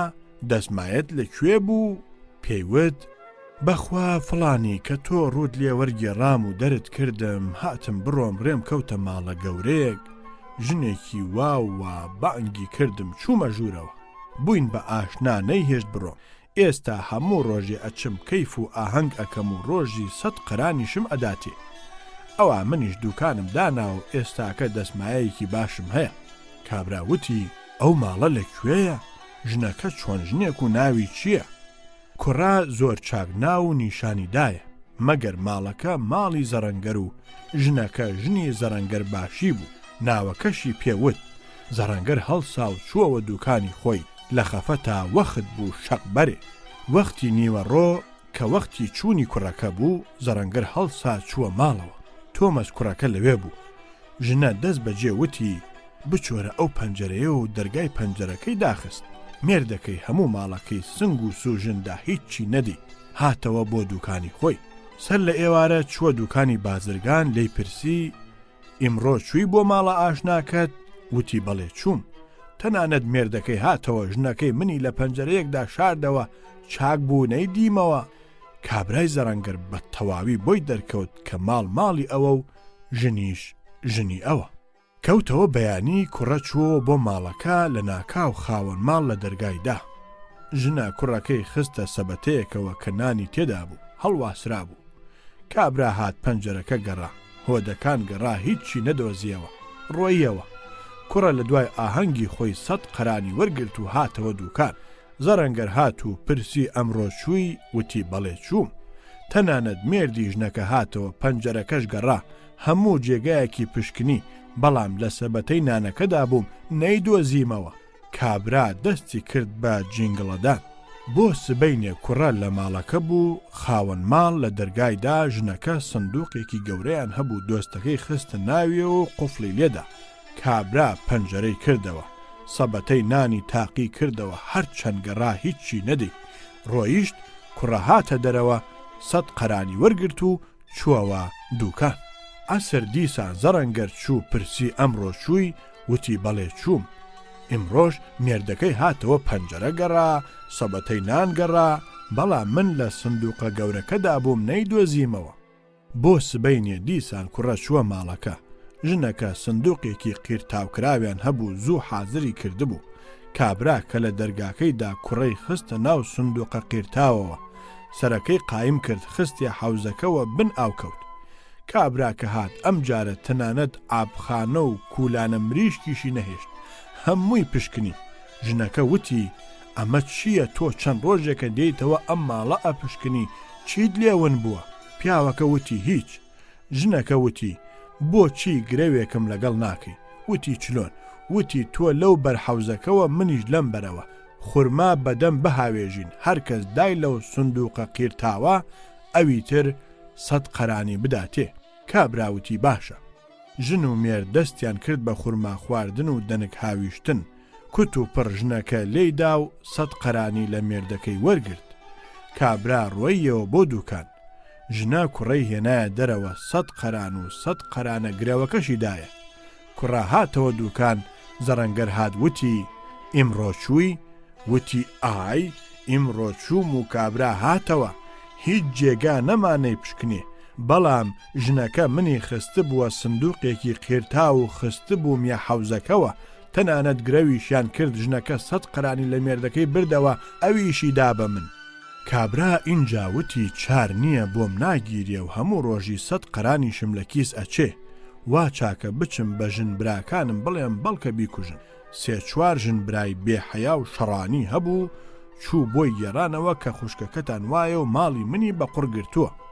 وتیان فڵانی ئێمە چلۆن بۆمان دەرکەوێ کە وایە. وتی من کوڕەکە ئەهێنم ئەگەر هەموو قسەکانی گێڕایەوە ئیتر قسەتان ئەمێنێ وتیان نە. گورج زەڕەنگەر هات وتی برا ئەم ئێوارەیە نانم بۆ دروست کردووی بچینە ماڵی ئێمە لەوێ دانیشین. ئێوارە بردیە ماڵی یەکێک لە ژن براکانی و نانیان خوارد. ژنەکە بیستی کە مێردەکەی لە ماڵی براکانیە ئەویش هات. شەو زەڕەنگەر باشی وتی خزمینە ئەم کوڕە زۆر دەوڵەمەند بوو. هەژار کەوت لە پاشاخوا دەرویەکی چاکی لێ کردەوە. ئاتوو خوا میرزا کە هاتی من ئەنگوستیلەکەم لێ کڕی و ڕۆیشتی ژنە جوانەکە بانگی کردی بۆمان بگێڕەوە هەتا ئەمڕۆ شت دیوە. کوڕە وتی فڵانی کە هاتم بڕۆم گەیشتمە بەرماڵێک ژنێکی جوان ناوی فڵان بوو. بانگی کردم. منیش چوومە ژوورەوە کەیف و ئاهەنگی زۆرمان کرد و ڕۆژی 100 قەرانی بۆ بڕیمەوە. ئیتر هەموو حەکایەتەکەی گێڕایەوە هەتا گەیشتە سەر سندوقە قیرتاوەکە کە ژنەکە لە هۆدەیەکی ترا گوێی ڕاگرت. ئەوا کابرای دۆستی حەکایەتی ئەوان ئەکا کوڕێکی 4 ساڵی هەبوو نەردێ لای پیاوەکە. کوڕە چووە بەردەمی زەڕەنگەر وتی بابە دراو. میرزا کە تەماشای کرد کوڕی ژنەکەی و بە زەڕەنگەر ئەڵێ بابە ئەمجا تێگەیشت کە مەسەلە چییە؟ و ئەوانیش لە باسی خورما هاویشتنی سندوقەکەدا بوون وتی جا کە ژنەکە دەنکە خورمای هاویشت دای لە سندوقەکە ئیتر من خەبەرم بووەوە. اینجا ئێوە ئەگەر تعبیری ئەم خەوە ئەزانن بیفەرمون. زەڕەنگەر وتی چی؟ خەوی چی؟ میرزا وتی ئەی ئەمڕۆ بۆ خۆتم نەگێڕایەوە کە خەوێکی وام دیوە؟ تۆش بە منت فەرموو 3-4 ڕەفیقم هەیە تعبیر ئەزانن بۆ ئەوانی بگێڕەوە ئەوا بۆم گێڕانەوە. ژن براکانی وتیان سەگ بابی تازە پێگەیشت و تەماتە بوختان بۆ خوشکەکەمان بکەی. کابرای زەڕەنگەر ئیتر دەمی بوو بە تەڵەی تەقیوەوە و هیچی بۆ نەمایەوە. کابرایەکی کورد مێکە لە مەڕێکی هەبوو خۆی شوانیەکەی ئەکرد. ژنێکیشی هەبوو حەبەی ناو بوو ڕۆژی کوڵابوو بەدەستیەوە. ئێواران ڕانەکەی درەنگ ئەهێنایەوە ژنە دارێکی لێ هەڵ ئەگرت و ئەهاتە وێزەی. ئەیوت بۆچی درەنگ ڕانت هێناوەتەوە؟ زوو ئەیهێنایەوە دیسان تێیبەر ئەبوو ئەیوت بۆچی زوو هێناوتەتەوە؟ کابرا سەری لێ تێکچوو بوو نەی ئەزانی چی بکە. ساڵێک و 2 ساڵ بەم جۆرە بە تێهەڵدان ڕای بوارد. هاوڕێیەکی هەبوو ڕۆژێک پێی وت ئەرێ برا من ساڵ 12 مانگەی خوا تۆ ئەبینم پەژارە دایگرتووی چیت لێ قەوماوە؟ ئەویش وتی برا چیت پێ بڵێم حاڵم بەدەست ژنەکەمەوە پەرێشانە و بەجارێ دنیای ڕووناکی لێ کردومەتە شەوی تاریک و بە هیچ جۆر ڕزگارم نابێ. هەموو کارەساتی بینی خۆی و ژنەکەی بۆ گێڕایەوە. ئەویش وتی چاری ئاسانە من تەکبیرێکت بۆ ئەکەم ئەگەر وا بکەی ڕزگارت ئەبێ لە دەستی. وتی بە قوربانت بم کوا چارێکم بکەی ئادەی پێم بڵێ. پێی وت سبەینێ لە وەختا ڕانەکە بەرەوە. ژنەکە لێ تووڕە ئەبێ ئەڵێ بۆچی زوو ڕانەکەت هێناوەتەوە. تۆش بڵێ ژنەکە دەنگ مەکە ئمڕۆ لە دەمی ئێوارەدا لە فڵانە ئەشکەوت خەزنەیەکی ئاڵتونم بەرچاو کەوت زوو ڕانەکەم هێنایەوە بۆ ئەوە لە وەختا بنوم و بەیانی پێش مەلا بانگدان تاریک و لێڵە هەستم کەس پێ نەزانێ بچم دەری بێنم. اینجا ئەو کە گوێی لە ئاڵتون ئەبێ پێت ئەڵێ ئەبێ پێکەوە بچین تۆش بێنە لەگەڵ خۆتی بەرە لەوێ بیخەرە ئەشکەوتەکەەوە و خۆت بگەڕێەوە. بەم جۆرە لە دەستی ڕزگارت ئەبێ. کابرا وەکو هاوڕێکەی پێیوت بەو جۆرە ئێوارێ زوو ڕانەکەی هێنایەوە. ژنە قیژانی بەسەریا ئەوە بۆچی زوو هاتوویتەتەوە؟ کابرا قسەی بۆ گێڕایەوە. ژنە اینجا وتی بێفەڕی وا لێکراو چۆن هەر خۆت ئەچی ئەبێ منیش بێم؟ ئەتەوێ بچی خەزنەکە دەربێنی و لە منی بشاریەوە والله ڕۆحیشت دەربچێ ئەبێ پێکەوە بچین. کابراوتی باشە ئافرەت ئێستا من چیم وتووە؟ ئەو شەوە هەر پەتوگوریسێکیان هەبوو هەمویان کۆکردەوە و بەیانی لە پێش مەلا بانگدانە لێیاندا ڕۆیشتن تا گەیشتنە سەر ئەشکەوتەکە. ژنەکە وتی کە ئەچمە خوارەوە بە ئارەزووی خۆم ئاڵتون دێنمە دەرەوە تۆ لێی نازانی. پیاو هێنای چەند گوریسێکی پێکەوە بەست و سەرەکەی لە ناو قەدی ژنەکە قایم کرد و دایهێشتە خوارەوە. 2-3 گوریس ڕۆیشت. اینجا خەنجەری دەرهێنا گوریسەکەی بڕی و ئافرەت کەوتە خوارەوە.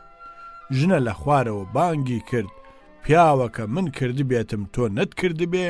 پیاوە وتی بڕۆ سەگ باب خۆ تۆ ئەمە چەند ساڵە منت کوشت. ئیتر لێیدا گەڕایەوە.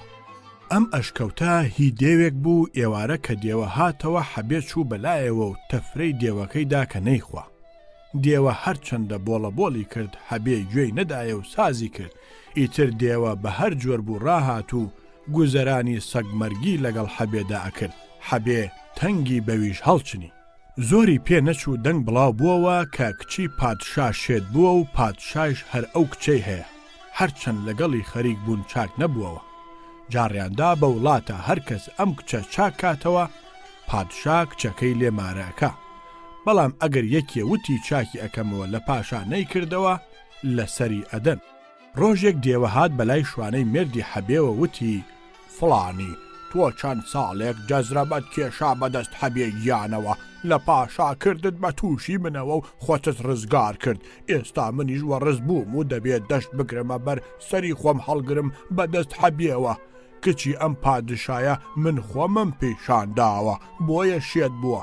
ئێستا من ناچارم لەبەر حەبێ گیان ئەبێ ئەم وڵاتە بەجێ بێڵم کە بەجێم هێشت لەبەر چاوی کچە لا ئەچم و کچە چاک ئەبێتەوە. جا تۆ هەستە بچوەرە لای پادشا بڵێ من چاکی ئەەکەمەوە با لێت مارە بکە و تۆزێ بحەسەیتەوە. چونکە من ئەزانم بەدەست حەبێوە چیت چێشتووە. بەڵام هەر ئەم جارە ئەم ئیشت لەگەڵ ئەەکەم. ئەوە پێت ئەڵێم ئەگەر جارێکی کە یەکێکی کە شێت بۆ هاتنە لات و تۆش چوویتە سەری ئەوە ئەتکوژم. کابرا وتی دێوە پیاوی چاک بە من لە پزیشکیم چی؟ وازم لێ بێنە با بە شوانی خۆمەوە ڕابێرم. من هەر لە دەست حەبێ ڕزگارم بووە بەسمە هیچی ترم ناوێ. بۆچی سرم بە فەتارە تا ئەدەی؟ ئەگەر مەبەستت لە ناو بردنمە هەر خۆت بمکوژە و مەم دەرە دەست پادشاوە. دێوە وتی مەترسە ئەمەوێ چاکت لەگەڵ بکەم هەڵچە بچۆ بەڵام ئەگەر جارێکی کە بچیتە سەر یەکێکی تر بێگومان بە کە ئەتکوژم.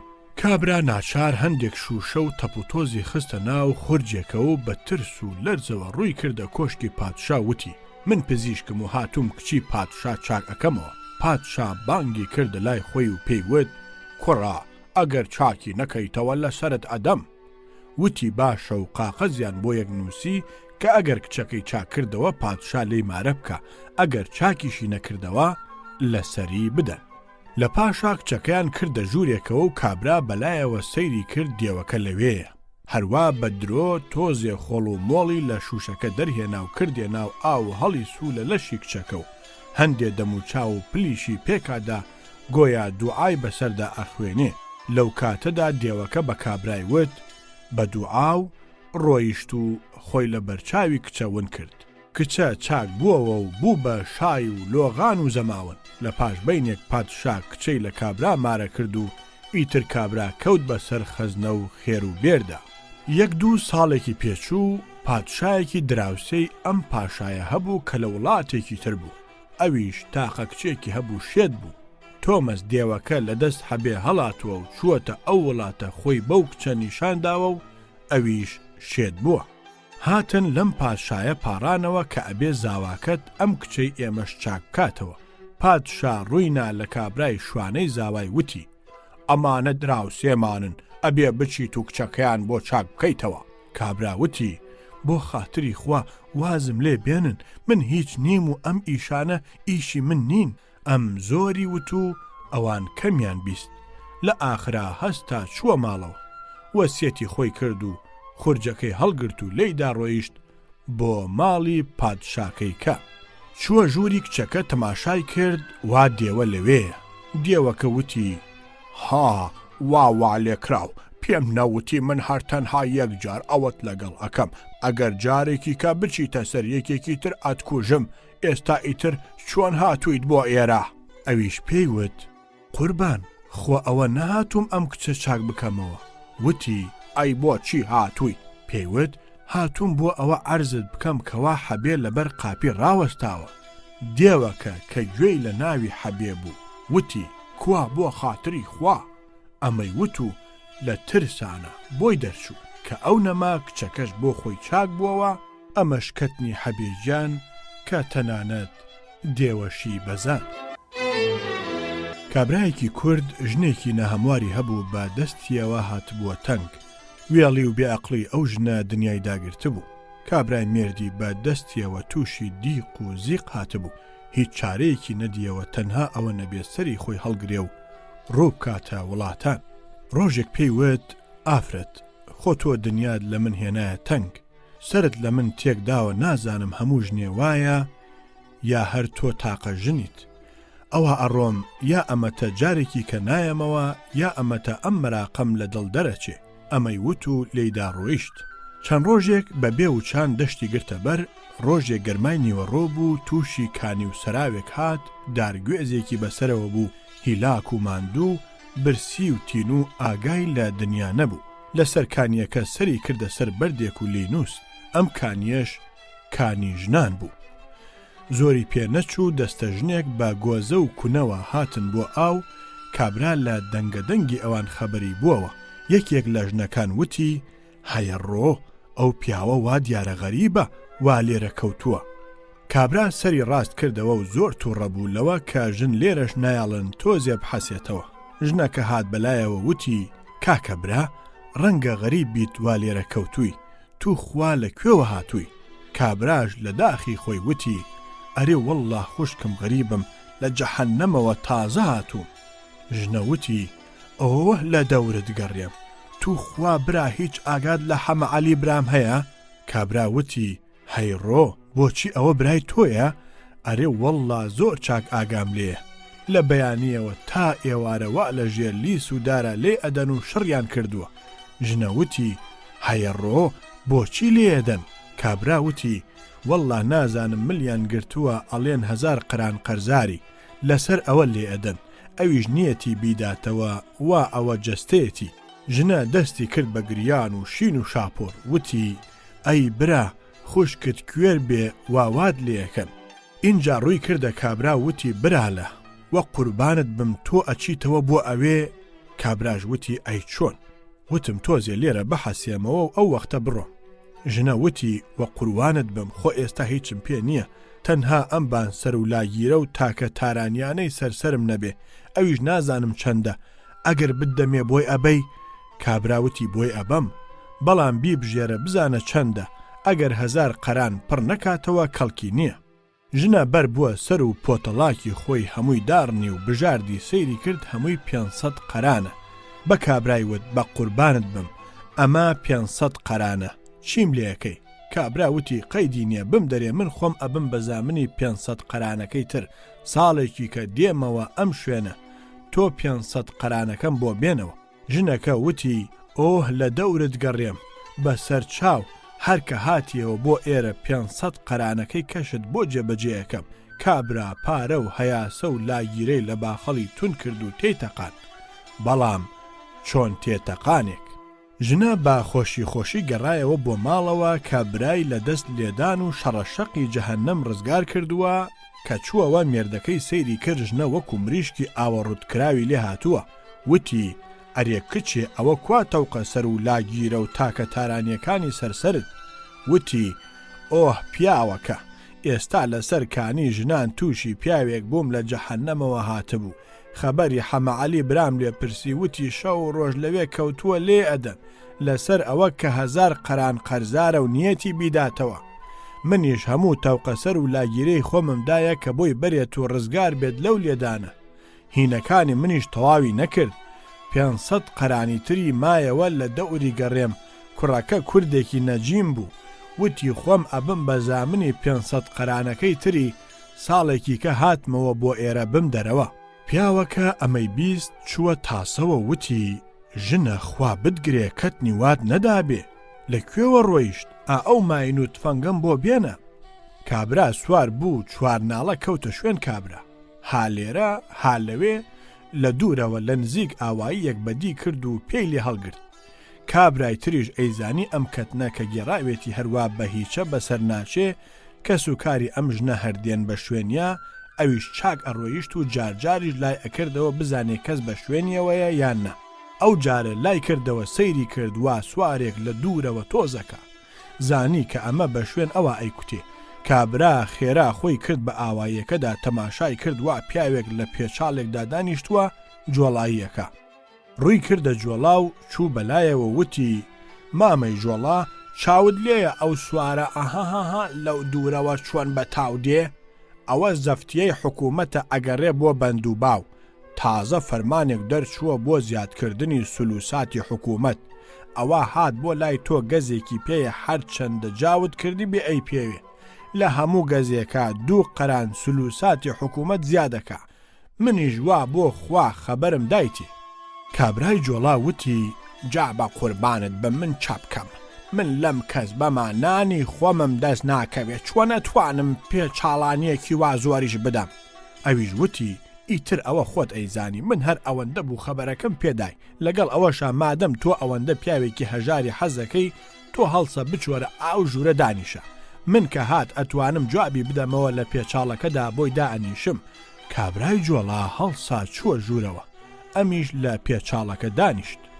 زۆری پێنەچوو سوارەکە گەیشتە جێ وتی ئەرێ کابرای جۆڵا پیاوێکت نەدیوە هات پێتەوە ئێرە کابراش وتی بەڵێ بەڵێ هاتووە وا لەو ژوورە دانیشتووە کابرا لە ماینەکەی دابەزی و تفەنگەکەی دانا و چووە لای کابرای جۆڵا کە هەر ئەو چووە ژوورەوە ئەم هەستا سواری ماینە بۆرە بوو تفەنگەکەی کردە شانی و تێیتەقان کابرا کە چووە ژوورەوە وتی ئەرێ کوڕە سەگ باب ئەو لاگیرە و تەوقە سەرە و پارانەت لە ژنەکەم بۆ ساندووە ئەویش وتی قوربان بەسەری تۆ من ڕۆژێ 2 گەز جاو ئەگەر دەربکەم بەشی نانی خۆم ناکە ئێستا سلووساتی چیم لێ ئەستێنن کابرا وتی کوڕە گەزی چی و جاوی چی من چیت پێ ئەڵێم و تۆ چیم جواب ئەدەیتەوە وتی قوربان هەر ئەوەیە کە عەرز دەکەم ناتوانم باجی 2 گەز جاو بدەم اینجا کابرا تێگەیشت کە ئەمە کابرای دەرەوە گوڵی لێداوە خێرا دەرپەڕیە دەرەوە سەیری کرد ماین و تفەنگەکەی نەماوە و کابرای پێچاڵیش دیار نییە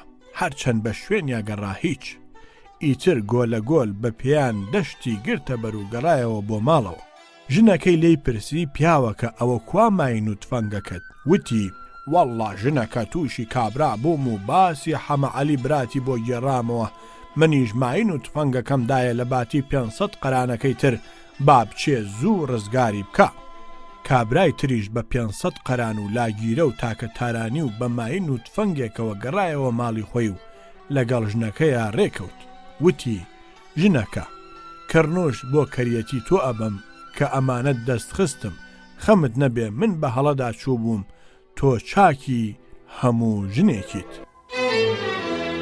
ژنێک مناڵێکی هەبوو نابوویە بەر خوێندن منداڵەکە زۆر بێدڵی دایکەکەی ئەکرد ڕۆژێک دەستی ئەگرێ و ئەیبات بۆ لای مامۆستاکەی شکاتی لێەکە مامۆستاکەشی پێ ئەڵێ ژیر و بە ئەدەب ئەبی باشە ئەگینا سەگی سەگباب دایکت واوا لێەکەم ژنەکەش پێ ئەڵێ قوربان ئەم هەتیوە سەرخۆرە قسە ناچێ بە گوێچکەیە هەستا چی ئەەکەی بیکە بەڵکو بە چاوی خۆی بیبینێ و داساکێ کابرایەکی پەڕەکەر خوشکێکی ئازەبی ئەبێ و تۆزێ باری ژیانیان کز ئەبێ بە خوشکەکەی ئەڵێ خوشکە بابارکەین بچینە وڵاتێکی تر بەڵکو خواوەن تەعالا لەوێ ڕسقمان زیاتر بکە خوشکەکەشی ئەڵێ برام زۆر چاکە خوا خۆی ئەفەرموێ فەمشو فی مەناکیبیها وەکولوا من ڕزقیها بچینە وڵاتێکی تر لێرە چاکتر ئەبین سەرمایی دنیاشیان هەر چەک و کەوان و مێکوتەکە ئەبێ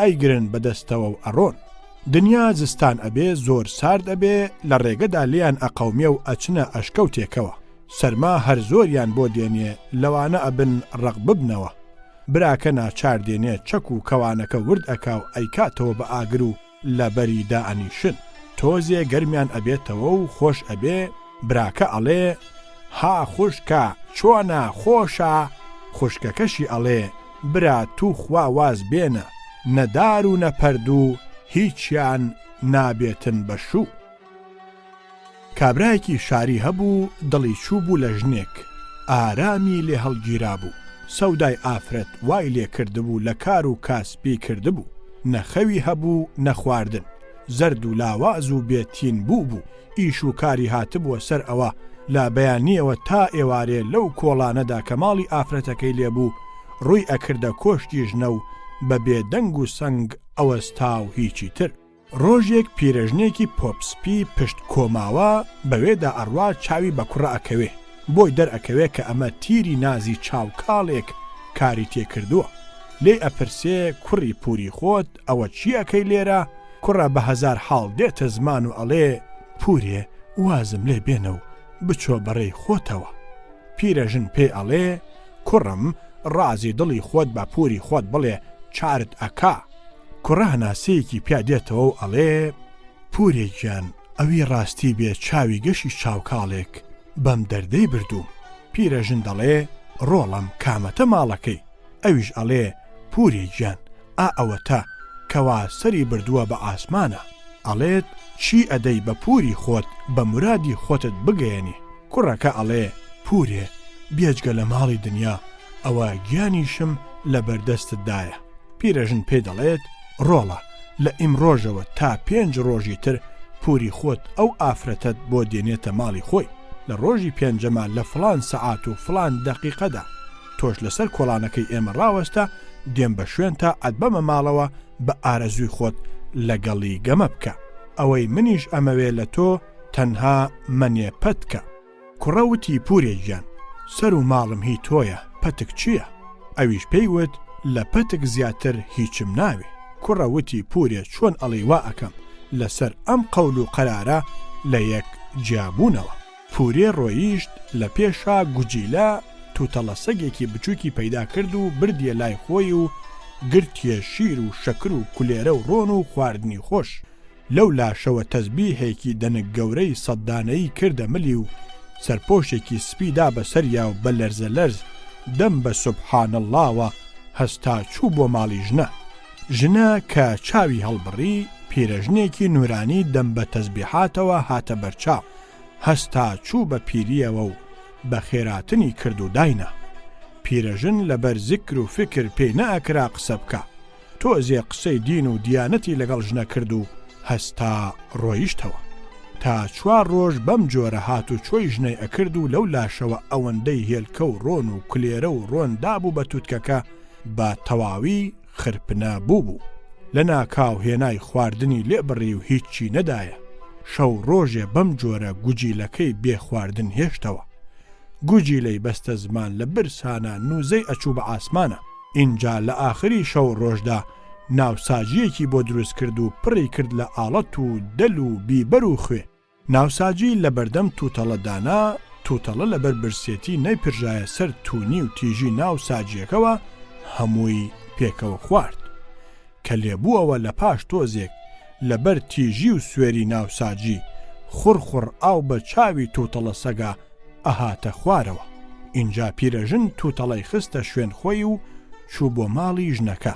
لە لای ژنەوە دانیشت و دەستی کرد بە تەزبیحاتکردن و تووتەڵەش لە بەردەمیا کەوت و وا هەر ئاویش بە چاویا دێتە خوارەوە. کە ژنە چاوی بەم گوجیلەیە کەوت وا بەو جۆرە ئاو بە چاویا دێتە خوارەوە پرسی ئەرێدا پیرە تو خوا ئەو تووتەڵە سەگە بۆچی ئەگری؟ پیرەژن وتی ئەی ڕۆڵە مەڵێ تووتەڵە سەگ. ئۆف ڕۆڵە لە دەست ستەم و خراپەی پیاو. ژنە دڵی داخورپا وتی بۆچی داپیرە چی بووە؟ پیرەژن بە هێواشی سەری بردە بن گوێچکەی ژنەکەوە گۆیا بۆ ئەوە تووتەڵەکە نەیبیستێ. وتی ڕۆڵە ئەمە کەوا ئێستا تۆ ئەیبینیت کچێکی جوانی شۆخ و شەنگی پاڵانە و نەمامێک بوو. گەلێ لەو ڕوومەتە نازک و نازدارەی تۆ جوانتر بوو. ژنە تۆزێ چووە پێشەوە. اینجا وتی پیاوێکی ستەمکار دڵی لێی چوو. ئەویش بە هیچ جۆر دڵی خۆی نەدایە. لە ئاخرا پیاوەکە چووە لای جادوگەر جادوویەکی لێ کرد و خستیە پێستی ئەم تووتەڵە سەگەوە. ئەوە ئێستا ئەبینی لە داخ و دەردا بۆ خۆی ئیشوکاری بووە بە گریان و زاری. ئەگینا کچی خۆم ئەمەوە نەبێ گوجی لەبێ، بەڵام چی ئەکەی لە ستەمی پیاو؟ ژنا کە گوێی لەم قسانە بوو وتی ئەیە ڕۆ داپیرە بە قوربانت بم چیم لێ ئەەکەی؟ خۆ منیش پیاوێک دڵی لێم چووە و هەموو ڕۆژێک ئەهات ڕوبەڕووی ماڵەکەمان ئەوەستا، بەڵام ئەمە 4-5 ڕۆژە نایبینم. ئەترسم ئەویش چوو بێ جادوو لە من بکە. پیرەژن وتی ئای ڕۆڵە لە دەورت گەڕێم جوان و جەحێڵی خوا هەڵ ناگرێ وات بەسەر بێ. جا بۆ وات کردووە؟ با قورئان ئەوە ئەویش چووە جادوو لە تۆ بکە. ئەی هەناسەی ساردم ڕۆڵە بۆ جوانیت. ژنە ئەوەندەی تر ئاگری تێبەر بوو، وتی داپیرە بە قوربانت بم، چیم لێەکەی، چارم بکە. پیرەژن تۆزێ سەری داخست و سەری بەرز کردەوە، وتی ڕۆڵە بەزەیم دێتەوە بە جوانی تا، ناو نیشانی ئەو پیاوەم بەرێ بزانم بەڵکو بچم بیدۆزمەوە و نێڵم جادووەکە بکاو بۆتی بێنم، بەڵام چی ئەەکەی بە خەڵاتی داپیرەی خۆت؟ ژنە وتی داپیرە گیان، سەر و ماڵم هی تۆیە، چیت ئەوێ ئەدەمێ هەر بەو مەرجە ڕزگارم کەی. پیرەژن وتی ڕۆڵە هیچم ناوێ، تەنها منێ پەتک نەبێ. ژنە وتی ئەی ڕۆپوریە گیان، منێ پەتک چییە؟ من ئەڵێم سەر و ماڵم هی تۆیە. وتی لە منێ پەتک زیاتر هیچم ناوێ. بەم جۆرە ڕێکەوتن و ئینجا بەژنەی ود ماڵەکەی ئێوە جەنجاڵە، هەستە با بچینە کۆڵانە شڕەکەی من، هەر ئێستا پیاوەکەت بۆ ئەدۆزمەوە و بۆت ئەهێنم. ژنەکەش وتی جاخۆ پورێ گیان، مێردەکەم بە کاروان چووە، کەسی تریشمان لە ماڵان نییە. وتی نا، هەر ماڵەکەی ئێمە باشترە، بەڵام ئەبێ بێدڵی نەکەیت. ژنە جلی جوانی لەبەر کرد و خۆی تاسولوز دا و هەستا شوێن پیرەژن کەوت و چوون بۆ ماڵی ئەوان و ژنەی لە ژوورەوە دانا و خۆی چوو بە شوێن کوڕەکەدا. ئەوە ئەو وەخت و سەعاتەش هاتە پێشەوە کە لەگەڵ پیاوەکەدا بەستە بووی، کە ئەچێتە دەرەوە هەرچەندە ئەملا ئەکا و ئەولا ئەکا کابرا دیار نییە، نازانێ ئەرز قوتیدا یان ئاسمان هەڵی کێشە. ئێستا ئەو ساش بەرچاوی نەکەوت و نەیدۆزیەوە، خەمی مەنەپەتکی ژنەکەی لێ ئەهات کە لە کیسی ئەچێ. لەو کاتەدا سەیری کرد و پیاوێکی تۆزاوی شاڵ و پێتاوی پێچاوە و لە دوورەوە هات. دیار بوو کە لە ڕێگەیەکی دوورەوە هاتبوو. چوو سەری ڕێی پێگرت و وتی کاکە برا، وا دیارە لە ڕێگەیەکی دوورەوە هاتووی تو دەمێکە لە ماڵ و مناڵی خۆت دابڕاوی، وەرە با بچینە ماڵی ئێمە، نازک و نازدارێکی لێیە، نەبخۆی و نەبکەی، هەر تەماشای سای گردنی بکەی. ئەم نازدارە قەیرانێکی لەسەر بووە و قەیرانەکەی تێپەڕیوە. ئێستا نەزری کردووە یەکەم کەسێک کە لە دەرەوە هاتە ناو شارەوە چەند سەعاتێک لەگەڵی ڕابوێرێ، ئەوە تۆ یەکەم کەس بوویت هاتیت ئەم هەلە لە دەست خۆت بەرمەدە. ئەوەندەی ڕست بۆ پیاوەکە تا پیاوەکەی هەڵخەڵەتان و لەگەڵ خۆی هێنایە ماڵەوە. کە چوونە ژوورەوە لەو لاشەوە ئافرەت بە تەمای شتێکی ترە سەری بەرز کردەوە، زۆر جوان ورد بووەوە و تەماشای کرد ئەمە مێردەکەی خۆیەتی. پیژانی و هاواری کردوتی ئای خەڵکینە، ئەم مێردەی من بەنەو خوێن پیسی ئەکا و بە شوێن ئیشی خراپە ئەسوڕێتەوە، ئەوە بۆم دەرکەوت کە هەر شتێکم بیستووە ڕاستە. پیاوەکەش کە سەیری کرد ئەمە ژنەکەی خۆیەتی واقی وڕما، وتی ئافرەتی چاک بە ئەوە تۆ ئەڵەی چی؟ ئافرەت وتی خوایەکە و نەبووە بەدوو، من تۆم ناوێ، تۆ پیاوێکی خراپی. خەڵکی هەر بە منیان ئەوت مێردەکەت بە شوێن شتی خراپە ئەسوڕێتەوە، من بڕوام ناکرد.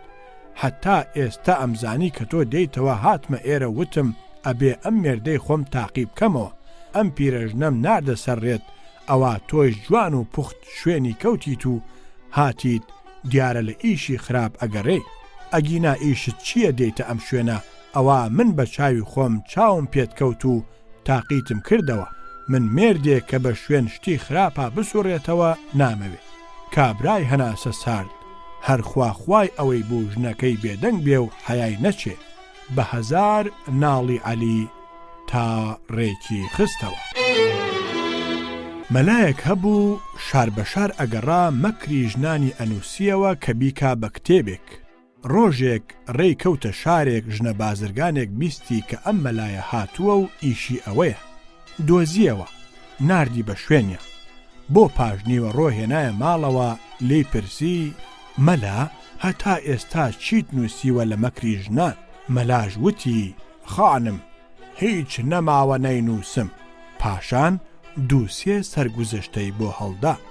لە پاشا ژنە وتی سبەینێ بەڵکو بۆ نیوەڕۆ بێیت بۆ ئێرە، برایەکم لە وڵاتێکی دوورە، کاغەزێکم بۆ بنووسە بۆی، قاوەڵتیەکەشت لێرە بکە.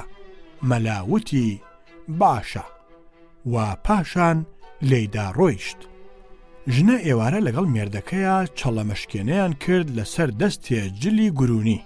بەیانی مێردەکەی چوو بۆ دوکان ژنە دەست و برد مریشکێکی سەر بڕی و مەنجەڵێ قبوڵوشی لێنە. مەلا هات وتی مەلا ئەوە قاوەڵتیەکی نایابم بۆ دروست کردووی. کاغەزەکەم بەم جۆرە و وا بۆ بنووسە هەتا نانەکە پێ ئەگا لەو لاشەوە چوو مناڵێکی دراوسەی نارد وتی بە هەڕاکردن بچووە بە مێردەکەم بڵێ شتێکی خراپ قەوماوە هەر ئێستا بگەڕێتەوە بۆ ماڵەوە. اینجا دەرگای داخست و لە تەنیشت مەلاوە دانیشت. کاتێکیان زانی یەکێ زۆر بە پەلەپەل لە دەرگاکەیدا. ژنە بانگی کرد کێیە وتی وەرە دەرگا بکەرەوە دەی. ژنە مستەکۆڵەیەکی لە سنگی خۆیدا وتی ئەیەڕۆ ئەوە مێردەکەم هاتەوە. خوا ئەزانی ئەوەندە دڵی پیسە هەر نەبێتەوە. چاوی بە توولێک بکەوێ هەر ئەبێ ئێستا چاوی بە ئێمە بکەوێ بە خەنجەر هەردووکمان شەق و پەقەکە. مەلا وتی بۆ خاتری خوا خۆت چارێ بدۆزەرەوە. وتی مەلا چار هەر ئەوەیە بچیتە ناو ئەو سندوقە گەورەیەوە و نەفەس لە خۆت ببڕی. مەلا وتی باشە و گورج چووە ناو سندوقەکەوە. ژنە قوفڵێکی لە سندوقەکەدا و کلیلەکەی نایە گیرفانی و ڕای کرد بۆ قاپی کردەوە و مێردەکەی هاتە ژوورەوە وتی ئەوە چی قەوماوە؟ ژنە وتی لەمە خراپتر چی بقەومێ؟ هەیەڕۆ اینجا ئەم حسمەتە لەکوێ بێنمەوە؟ مێردەکەی وتی چی بووە زوو پێم بڵێ دڵم تەقەی کرد. وتی پیاوەکە دوێنێ مەلایەک هاتبوو مەکری ژنانی ئەنووسی هات لە ڕێی خوادا دوێنێ ئێوارە منیش چەند پوڵێکمدایە کە چی ئیمڕۆژ هاتەوە. زەلامێکی ملهۆر پەلاماری دام و خستمی دەرپێکەمی لە توپەت کرد. لە هاواری من ئەو منداڵە دراوسەیە هات بە دوای تۆدا. پیاوەکەی وتی اینجا مەلاکە چی لێ هات؟ ژنە وتی کە تۆ لە قاپێکەتدا ئیتر وازی لە من هێنا و چووە ناو ئەو سندوقە گەورەیەوە منیش قوفڵم لێدا ئێستا ئەوە تا لە سندوقەکەدایە. کابرا خەنجەرەکەی هەڵکێشا وتی بدە کلیلەکە. ژنە کلیلی دایە دەستی کابرا کلیلی نابە قوفڵەکەوە. ژنە وتی های نەمان بردەوە. اینجا دەستی کرد بە پێکەنین. پاشانیش پێی وت بەخوا دەستێ جلی گورونی گوڵ باتمانیم ئەوێ و دەستی کردەوە بە پێکەنین. مێردی وتی بۆچی ئەمە مەبەستت لەم بەندوباوە هەر ئەوە بوو کە چەڵەمەشکێنیەکەم لێبەریتەوە؟ ژنەکە پێکەنی وتی ئەرێ وەڵڵا. کابرا کلیلەکەی فرێدا و خۆی تۆڕە کرد وتی ئاخر ئەمە ئیش بوو تۆ کردت من ناوکم کەوت. ژنەکە وتی قاوەڵتی بکە. مێردەکە وتی قۆزەڵ قورد ئەخۆم و بە مۆنیەکەوە لێیدا ڕۆیشت. لە پاش ڕۆیشتنی مێردەکە ژنەکە سندوقەکەی هەڵگرت کە تەماشای کرد مەلای قوربەسەر ڕەنگی پێنەماوە هەر چاوی زرد ئەچێتەوە. اینجا پێی وت مەلا هەڵسە قاوەڵتی بکە. مەلا وتی بۆ خاتری خوا تۆ دەرگام لێ بکەوە بڕۆم بەخوا قاوەڵتی تۆم ناوێ. وتی مەلا دەسا مەلات کات لێ ئەەکەم ئەم سەرگوزەشتەش بخەرە کتێبەکەتەوە. مەلا وتی تۆ با شەرت بێ بە شەرتی پیاوان ئیتر جارێکی تر باسی ژن نەکەم خۆیان و مەکریان بەگەروی ئاشاچن. وەڵامی بێوەڵام. جارێک مەولەوی لە شاری سنە لە دیوەخانی ڕەزاخانی والیزادەدا دائەنیشێ. والی لێ ئەپرسێ مامۆستا ڕاست ئەکەن سوختە دەست بۆ ژنی مامۆستایان ئەبەن؟ ئەویش ئەڵێ بەڵێ ڕاستە ئەگەر ژنەکە ڕەزا بێ. والی قسەکەی پێخۆش ئەبێ نەوازشێکی زۆری لەگەڵ ئەکا. کابرایەکی کورد لە سولەیمانی گەماڵێک پەت ئەکاو ئەیبا بۆ خێڵەکەی خۆیان. لە ناو شارە کابرایەکی شاگردە قەسابی توش ئەبێ پێی ئەڵێ ها کاکە ئەوە باوکت بۆ کوێ ئەبەی وا پەتت کردووە؟ ئەویش بەبێ وەستان ئەڵێ دایکتی گاوە ئەیبەم غوسڵی دەرئەکەم. جارێک سەید ئەحمەدی خانەقا ئەوڵقاری کوڕی لە بەردەستیا دانابوو ئەیدوان. شێخ ساڵحی مامە هەبوو ڕووی کردە سەید و وتی لام وایە دایکی ئەوڵقارت زۆر خۆشەوێ. سەیدیش کوت و پڕ ئەڵێ یا شێخ ئەوەی دایکی ئەوڵقار ئەیدا بە من ئەگەر تۆ بدامایە تۆیشم ئەوەندە خۆش ئەویست. شێخ ڕەزا جارێک لە سولەیمانی تەماشا ئەکا وا ژنێک کچێکی داوەتە پێش خۆی و ڕێەکەن. لێ ئەپرسێ ئەڵێ خوشکم وا دیارە ئەو جوان و ماینەت داوەتە پێش بە تەڵەبە بۆ لە منی چاک ناکەی. ژنەکەش ئەڵێ باوکی پێی نەوتوم لە کەری چاک بکەم. شێخ ڕەزا جارێک هەر لە سولەیمانی لە کۆڵانێکا تووشی کچێک ئەبێ زۆر بە گورجی ئەڕوا پێی ئەڵێ کچم هێواش بڕۆ با مەقەسەکەت کول نەبێ. کچەکەش خێرا ئەڵێ ماما ئەگەر کولیش ببێ بەشی بەرسمێڵی تۆ هەر ئەمێنێتەوە. شێخ ڕەزا لە دیوەخانی وەسمان پاشادا دائەنیشێ و پێکەوە نان ئەخۆن. کوت و پڕ موویەکی لە ناو چێشتەکەدا بەردەست ئەکەوێ و ڕوو ئەکاتە وەسمان پاشا ئەڵێ پاشا ئێوە کە بزنەکانتان ئەبڕنەوە مووەکانیان چی لێکەن؟ پاشا تێئەگا کە چەباسە ئەڵێ یا شێخ ئەیکەین وە هۆڕ و وە گورێس و بە چێشتی شەوە ئەی خۆین. شێخ ڕەزا ئەڵێ بەخوا پاشا تڕت بڕین. حاجی شکروڵڵا بەگی هەوشار تووشی ژنێک ئەبێ ئەڵێ خوشکم بەینی قوز و قنگت چەندە؟ ژنەکەش ئەڵێ بەگم ئەگەر بەرقلیان لەسەر قوزم بکەیت بۆ قاوەلی ئەگەیتە سەر قونگم. مەلا عەلی قوچە بڵباسی هەبوو هاتە لام پێم وت هەر ئەوەندە دانیشە جگەرەیەک بکێشە و لە پاشا بڕۆ. دەستم برد جگەرەیەکم دایە جگەرەکەی لە تەنیشت خۆیەوە دانا و دانیشت. وتم بۆچی نایکێشی؟ وتی هەر وەخت ئارەزوم کرد بڕۆم ئەی خۆم ئیتر من قسەم بڕا. کابرایەک ژنێکی زۆر جوانی ئەبێ کەچی توخنی ناکەوێ ئەچێ هەتی و بازی بەسەرەوە ئەکا. ژنەکە ڕۆژێ پێ ئەڵێ پیاوەکە تۆ من بەم ناسک و جوانیە وام لە بەردەستە حەیف نییە ئەچی هەتی و بازیەکەی؟ پیاوەکەش ئەڵێ بەخوا ڕاستە ژنەکە تۆ زۆر جوان و نازداری، بەڵام هەرچەند پاڵت ئەخەم و چاوم بە سنگ و بەرۆکت ئەکەوێ سنگ و بەرۆکی دایکی ڕەحمەتی مەکەوێتەوە بیر لەبەر ئەوە دڵم بڕوای نادا توخنت کەوم. ژنەکەش ئەڵێ باشە پیاوەکە ئەی توخوا لەو وەختەدا کە چاوت بە گەڵوگونی هەتیوەکە ئەکەوێ گەڵوگونی باوکی ڕەحمەتیت ناکەوێتەوە بیر؟ لە ساڵی 1949دا حیزبی دەستوری نوری سەعید لە عێراقا دامەزرا بوو. ئەم حیزبە خۆشەویستی هەموو کەس نەبوو. لە کۆڕێکە دانیشتە بووین باسی ئەو حیزبە هاتە پێشەوە. داود بەگی فەتاح بەگی جاف وتی لە کووردا کەس بەقەدەر بەگزادەی جاف پارەی بەو حیزبە نەداوە. منیش وتم لە کووردا کەس بەقەدەر بەگزادەی جاف نەچوونەتە ناو ئەو حیزبەوە. ڕۆژێک وەسمان پاشا لە سولەیمانیەوە ئەڕواتەوە بۆ هەڵەبجە. لە ناو ئاوەکەی بۆرەپاندا تووشی ژنێک ئەبێ کە لە ئاوەکە ئەپەڕێتەوە. تەماشاکە ژنەکە بۆ ئەوەی تەڕ نەبێ دەرپێکەی داکەندووە. پاشا ویستی بیدوێنێ سەیری ناولنگی ئەکا ئەپرسێ کچێ کوێندەریت و چەکەسیت؟ ژنەکە ئەڵێ قوڕوان سەی سایەقیم و دوامم. ئەو ئەڵێت بەخوا کەنی قوزێکی ناشرینت هەیە ئەوە بۆچی دەمی وەها شێواوە؟ ئەویش پێ ئەڵێ قوڕوان ئەو ئەرکەی لەسەر ئەوە ئەگەر لەسەر دەمی تۆ بوایە ددانێکی تێدا نەئەما و لەمە خراوتریشی لێ قەومە. حاجی شکروڵڵا بەگی هەوشاری تووشی کابرایەک ئەبێ کەرێکی پێیە لە کەندەڵانێکە کەرەمانی گرتووە ناڕوا. ئەویش پێ ئەڵێ برا بیجێ بیجێ. کابراش ئەڵێ ئاخر کەرە نێرە. کابرایەکی کەچەڵ کە کڕێژ هەتا مل و لاجانکی هاتبوو تووشی منداڵێکی دراوسیان بوو. پێی وت بەخوا ڕۆڵە دایکت وەختی خۆی جوان بوو زۆرم حەز لێ ئەکرد ئاخۆ ئەو هیچ جارێ باسی من ناکا. کوڕەکەش دەڵێ بەخوا مامە بەسەری تۆ هەموو شەوێ هەتا نیوە شەو هەر باسی سەر و کاکۆڵە جوانەکەت ئەکا. کابرایەک ڕۆژێک لە دەشتێکدا بە تەنها بەڕێگەدا ئەڕوا بایەکی لێبەر ئەبێتەوە وەواش ئەزانێ کە کەس بە دوایەوە نییە. خۆی بەخۆی ئەڵێ بەهارە بەهارە.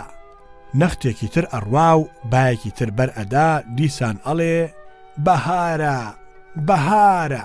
کاتی ئاور ئەداتەوە تەماشا ئەکا زەلامێک لە دوایەوەیە لێ ئەپرسێ ئەرێ برا تۆ لەکەیەوە لە پشت منەوەی؟ ئەویش ئەڵێ دوو بەهاری تەواوە ئەم بەهارە بێوە ئەبێ بە سێ بەهار. کابرایەکی کورد هەبوو بە منداڵی ئەخوێند. کوڕێکی سەیدی لا هەبوو جوان کەڵە و ژی کەڵە بوو. هەموو جار لای دەست خۆیەوە دای ئەناو دەرسی پێوت کە لێ ئەبوونەوە تێر و پڕماچی ئەکرد و گەلێ خزمەتی تریشی ئەکرد. کابرایەکی دراوسێ هەبوو ئاگای لەم کارە ساتە هەبوو. ڕۆژێک پێی وت ئەرێ ئەوە تۆ بۆ چه ئەوەندە ماچی ئەو مناڵە ئەکەیتەوە و هەڵی ئەگڵۆفی؟ ئەویش ئەڵێ سەیدا و موحەممەدیشی ناوە، منیش موسڵمانم لەبەر خۆشەویستی پێغەمبەرەکەمان پێویستە لەسرم خۆشم بوێ و خزمەتی بکەم. ماوەیەکی پێشوو ڕۆژێک کابرا مناڵێکی تری چاو پێکەوت مێزەرەیەکی سەوزی بەسەرەوە بوو، بەڵام سەری کەچەڵ و لوتی چڵمن و چاوی کت و کوێر و هەتا بڵێید ناشرین بوو. پەلی گرت و هێنای بۆ لای مامۆستاکە و پێی وت ئەمەش سەیدە و هەتیوە، دیسان موحەممەدیشی ناوە، پێی بخوێنە و خزمەتی کە. مامۆستاش سەیرێکی مناڵەکە و سەیرێکی کابرای کرد و وتی برا بۆچی هەر من مسڵمانم، خۆ تۆیش مسڵمانی، من هەر خزمەتی یەکێکم پێ ئەکرێ، تۆش بچوە خزمەتی ئەوە بکە. کابرایەکی کورد تووشی کوڕێکی جوان بوو، دانیشتە بوو پێی وت تو خوا کوڕەکە ئەگەر قنگێکم نەدەیتێ. کوڕەکەش وتی بەخوا مامە هەر یەکێکم هەیە، ئەویش خۆم لەسەری دانیشتوم. ژنێکی جوان لە سولەیمانی بە کۆڵانێکە ئەڕۆیشت و مناڵێکی پێبوو. کابرایەکی کورد تووشی بوو پێی وت تو خوا خوشکم ئەگەر ئەو مناڵەتم نەدەیتێ ماچێکی بکەم. ژنە وتی بۆچی وە ئەوەندە دڵت پێچووە و ماچی ئەەکەی؟ کابرا وتی چونکە لەو قوزە دەرهاتووە. ژنە وتی کەواتە بچووە کێری باوکی ماچکە. کابرا ئیتر دەمی بوو بە تەڵەی تەقیوەوە. کابرایەکی کورد چووە لای سەرتاشێک سەری بتاشێ، پیرە سەرتاش هەر کە چەقۆیەکی ئەهێنا بە سەریان لایەکی سەری ئەهێنایە خوارەوە. لە دڵی خۆیان وتی ئەگەر نەیگرمە قسە ئەم کابرایە لە ئاخرا لێم دێتە دەنگ، هەروە بەدەم سەرتاشینەکەوە قسەی لێپرسی. اینجا هاتە سەر ئەوە وتی ئەرێ کاکی خۆم ئێوە چەند بران؟ کابراش وتی بەخوا کاکی خۆم ئەگەر من لە دەستت ڕزگارم بێ 4، ئەگینا 3 برای. کابرایەکی شەلی قسەزل ڕۆژێک تووشی دەستەژنێکی جوان ئەبێ. پیرەژنێک لە پێش دەستەژنەکەوە ئەڕوا شەلە ئەپرسێ پورێ ئەم جوانانە بۆ کوێ ئەبەی؟ پیرەژن ئەڵێ ئەیان بەم چاکیانەکەم. شەلە ئەڵێ پورێ بە قوربانت بم هەرچەند قاچێکم شەلە بەڵام نێرم. پیرەژن ئەڵێ تکات لێ ئەەکەم ڕووزەردم مەکە، سوێندیان داوم لە کەری شەلیان چاک نەکەم. کابرایەکی کورد جارێک ڕوە و قیبلە دانیشتە بوو، دەستی بە ئاوە گەیاند. مەلایەک چاوی لێبوو چوو لێی کرد بە هەرا وتی کابرا تەلاقت کەوت جارێکی کە توخنی ژنەکەت نەکەوی، چونکە هەرکە ڕوە و قیبلە میز بکە تەلاقی ئەکەوێ. کابرا ئیتر نەچووە لای ژنەکەی. مەلا لە پاش بەینێ ژنەکەی مارە کرد. کابرا وتی بەڵکو هەلێکم بۆ هەڵکەوێت تۆڵەی خۆم لە مەلا بکەمەوە. کوت و پڕ ڕۆژێک بەسەرا چوو سەیری کردووە مەلا ڕوە و قیبلە دانیشتووە مێزەکە. وتی ئای مەلا ئەوە ڕوە و قیبلە وەستاوی مێزەکەی، بەخوا تەلاقت کەوت. مەلا وتی ڕۆڵە سەرەکەیم وەرچەرخاندووە. جارێک سەید ئەحمەدی خانەقا لە مەلا ساڵحی گۆزە پانکە ئەپرسێ ئەڵێ ئەرێ مەلا تۆی مەلا ساڵحی کوزە پانکە؟ مەلا ساڵحیش بە سەید ئەڵێ ئەرێ سەید جەنابتی سەید ئەحمەدی عەلی عەیری. گۆزە پانکە بە واوی کراوە گوندێکە لە دەشتی دزەی. مەلا ساڵح خەڵکی ئەوەیە. عەلی غەیریش دەیەکە لە دەشتی کەرکووک هی سەید ئەحمەدی خانەقا بووە. مەلا ساڵح نوختەی غەینەکە لا ئەبا، یەکی متەکەلیمی پێوە ئەنووسێنێ بۆ ئەوەی بیکا بە عێر. مەلایەکی حافظ هەبوو هەر وەخت ئەچوو بە هەر لایەکدا ئەیوت خەڵکی نەوریابن بەبێ دەست نوێژ دەستم پێوە نەدەن. کابرایەک وتی مامۆستا بۆچی؟ وتی ئاخر قورئانم لە سنگدایە و بەبێ دەست نوێژیش دروست نییە دەست بە قورئانەوە بدرێ. کابرا وتی مامۆستا ئاخر ئەوەش نازانی پڕ ورگیشتە لە گوو. کابرایەکی دەوڵەمەنی تەرزلی بێچاوڕوو تووشی مەلایەکی خێل ئەبێ ئەڵێ مامۆستا ڕاستە ئەڵێن پیاوی خێل یەک بە دوو ئەبینێ؟ مەلا ئەڵێ بەڵێ وایە. کابرا ئەپرسێ چۆن؟ ئەویش پێ ئەڵێ ئەوە تا ئەڵێن 2 پێت هەیە کەچی من بە 4 ئەبینم. کابرایەکی کوێر ژنێکی هەبوو، ژنەکەی زۆری خۆش ئەویست و هەموو جار پێی ئەوت پیاوەکە، خۆزگا چاوت ئەبوو سەیرت ئەکردم کە من چەندە جوان و نازدارم، لەگەڵ ئەوەش من چەندە تۆم خۆش ئەوێ. کوێرەکەش وتی ڕاست ئەکەی ئەگەر ئەوەندە جوان بوویتایە وەکو خۆت ئەیڵێی بەر من ناکەوتی. کابرایەک ڕۆژێک دەرپێی لە پیا نەبوو دانیشتبوو دەعباکەی شۆڕ بوو بووەوە. کوڕێکی مناڵ هەبوو چاوی بە کێری باوکی کەوت پرسی بابە ئەوە چییە؟ باوکیشی نەیویست پێی بڵێ، وتی ڕۆڵە ئەوە قاچی سێهەمە. وتی بابە ئەی پێڵاوەکەی کوا؟ وتی ڕۆڵە لای دایکتە. کابرایەکی دەوڵەمەند بوو، جلی جوان و پاک و تەمیزی لەبەردا بوو، بەڵام دەستێکی کۆچ بوو، سەر و چاوی ئاوڵاوی بوو، چاوێکیشی کوێر بوو، تووشی کرێکارێکی کورد بوو کە لە قوڕکاری ئەهاتەوە. قاچ و قوڵ و دەست و مەچەک و جلەکانی هەموو قوڕاوی بوون. کابرای کوچە وتی سەیری ئەم کابرا گەڵ و قنقوڕاویە بکەن چەند ناشرینە. کابرای کرێکاریش وتی باخوا حەقتە، بچۆرە ماڵەوە سەیرێکی سەر و ڕوومەتە جوانەکەی خۆیشت بکە و ئەو وەختە ڕەحمەتێک بۆ باوکت بنێرە. ژنێک مێردێکی هەبوو مرد، لە پاش بینێ لە خەوا چاوی پێی کەوت لێی پرسی پیاوەکە حاڵ و ئەحواڵت چۆنە؟ وتی زۆر خۆشە. وتی گوایە لەو زەمانەش خۆشترە کە لەگەڵ منابووی.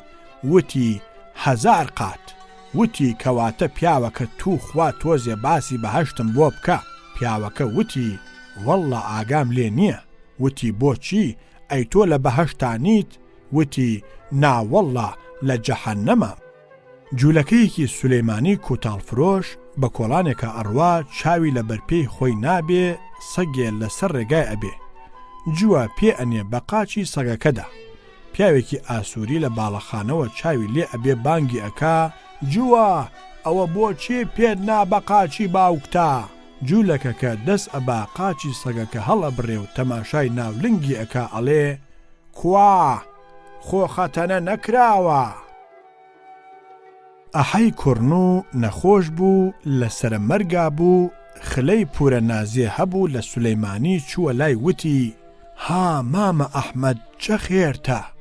وتی بەخوا فڵانی نەخۆشم، لام وایە ئەمرم. وتی کەواتە تۆ خوا مامە ئەحمەد ڕاستپێرێکت پێ ئەڵێم بۆ لای باوکم پێی بڵێ. ئەحەش ئەڵێ بەخوا ئەوی ڕاستی بێ ڕێگەم ناکەوێتە جەحەنەم.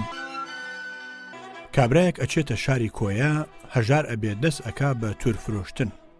ڕۆژێک لە کۆڵانێکە بانگ ئەکا های تور بەنان، بە پارە، بە برنج، بە ساوەر، بە ترخێنە، بە نۆک، بە نیسک، بە ماش.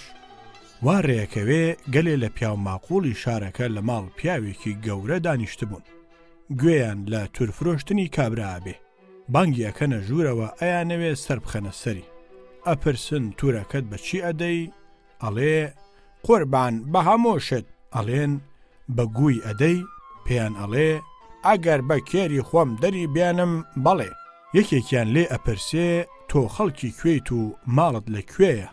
ئەڵێ سولەیمانی و ماڵیشم لە گەڕەکی هۆڵیە. پێ ئەڵێ ئەرێ ڕاستە ئەڵێن ژنی هۆڵی هەموو لەبەر دەرگا بەبێ سەرپۆشدا ئەنیشن، تەشی ئەڕێسن و بنێشت ئەجوون، هەر پیاوێ بە بەردەمیا بڕوا تەماشای ئەکەن. کابرا ئەڵێ بەخوا قوربان ڕاستە، زۆر بێ شەرمن، هەر ئەڵێ هەموو لە ئاوی حەمامۆکیان خواردووەتەوە. حەمامۆک کانیەکە لە کۆیە.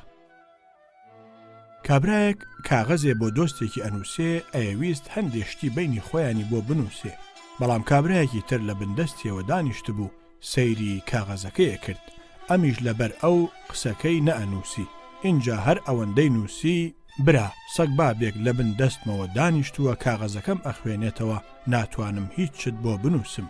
کابرای بندەستی وتی کوڕە کابرا بۆ چ جنێوم ئەدەیتێ؟ من کەی سەیری دەستی تۆم کردووە؟ ئەویش وتی ئەگەر نەت کردووە چۆن ئەزانی جنێوت ئەدەمێ؟ ژنە کوردێکی شاری چووە لای دارتاشێک وتی بلوێرێکی کچانم بۆ دروست بکە. دارتاش وتی ئەندازت پێیە؟ وتی ناوەڵڵا. کابرا وتی کەواتە ئەگەر بەقەد هینەکەی خۆم بێ چۆنە؟ ژنەکە وتی ئەندازەی پێناوێ، وەکو ئەبینم بەقەدەر دەمی تۆ بێ باشە، ئیتر دەمت ئەندازە بگرە و بەو جۆرە. ژنێک لە حەمام بە ژنێکی تری وت دوێنێ مێردەکە دەستە سڕێکی ئاوریشمی ژنانەی جوانی بەدەستەوە بوو. ژنەکە وتی ئۆف لە دەست ئەم ناجستنەی من کە چەند چاو لە دەرەوەیە. ژنەکەی تر پرسی بۆچی چاو لە دەرەوەیە؟ وتی ئەو دەسەسڕە کە تۆ ئەفەرمووی ئاخۆ لە چ ژنێکی بە یادگار وەرگرتووە چونکە من هیچ دەسەسڕی ئاوریشمەم نییە و نەبووە بیدەمێ. کابرایەک مەڕێک لە شوێنێک ئەدزێ و ئەیباتەوە بۆ ماڵەوە. لەوێ بەژنەکەی ئەڵێ ئەچم بۆ شار ئەیفرۆشم و پارەکەی ئەدەم بە شتومەک. مەڕ ئەداتە پێش و دێت بۆ شار. لە نیوەی ڕێگەدا مەڕەکەی لێ ئەدزن. ئەویش ئیتر بەدەستی خاڵی ئەگەڕێتەوە بۆ ماڵەوە. ژنەکەی لێ ئەپرسێ مەڕەکەت بە چەند فرۆشت؟ ئەڵێ وەڵڵا ژنەکە فرۆشتمەوە بە مایەکەی خۆی. سوالکەرێک چووە لای کابرایەک وتی پۆڵێکم بەرێ بۆ خوا. وتی چی؟ وتی پۆڵێکم بەرێ بۆ خوا. وتی کەواتە تۆ بڕۆ من خۆم چاوم پێیەکەوێ. شێخ محەممەدی شێخ وەسان لە دێ دەکا لەگەڵ شێخ عومەر ئەکەونە قسەکردن. ڕوو ئەکاتە شێخ عومەر ئەڵێ لە خەوما لەگەڵ سەگا بووم مەبەستی شێخ عومەر ئەبێ. شێخ عومەریش خێرا ئەڵێ فڵانی منیش لە خەوما لەگەڵ سەگا بووم و دەوری یەکانەیەکماندا بوو. حەسەن بەگی مەنگوڕ ئەچێتە لای حاجی عەلیاغای ئێلخانی ئەڵێ ئای عەلیاغا تووتکی دێبوکری چەندە ئەوەڕێ؟ عەلیاغاش ئەڵێ حەسەن بەگ هی مەنگوڕ ئەوەڕێ و ئەژگەزێ. قادر بەگی سلێمان بەگ بە عەزیز بەگی ئەو ڕەحمان بەگی دێبوکری ئەڵێ تۆ ئەزانی عەزیز بەگ من وەجاخم کوێرە؟ عەزیز بەگیش ئەڵێ قوربان بەو قورئانە باوکیشت هەر وەجاغی کوێر بوو. جارێک مفتی زەهاوی لە بەغدا لە لای والیدا ئەنیشێ و لە تەنیشتیەوە ئەبێ و سەرینێک لە بەینیانە ئەبێ. لەو وەختەدا یەکێک لە کوردە فەیلەکان ئەبەنە لای والی و والی زۆر تۆڕە ئەبێ و ئەڵێ بریا ئەمزانی بەینی کورد و کەرچەندە. خێرا مفتی زەهاوی هەڵ ئەداتێ و ئەڵێ تەنها سەرینێک. والی لا ئەکاتەوە زۆر شەرمەزار ئەبێ و داوای لێبوردنی لێ ئەکا. شێخ ڕەزای تاڵەبانی لە دیوەخانی سەید عەبدوڕەحمان نەقیب لە بەغدا ئەبێ و ناندا ئەنێن. لەگەڵ نانەکەدا پڵاویشدا ئەنێن. بەدەم نان خواردنەوە قساکەن.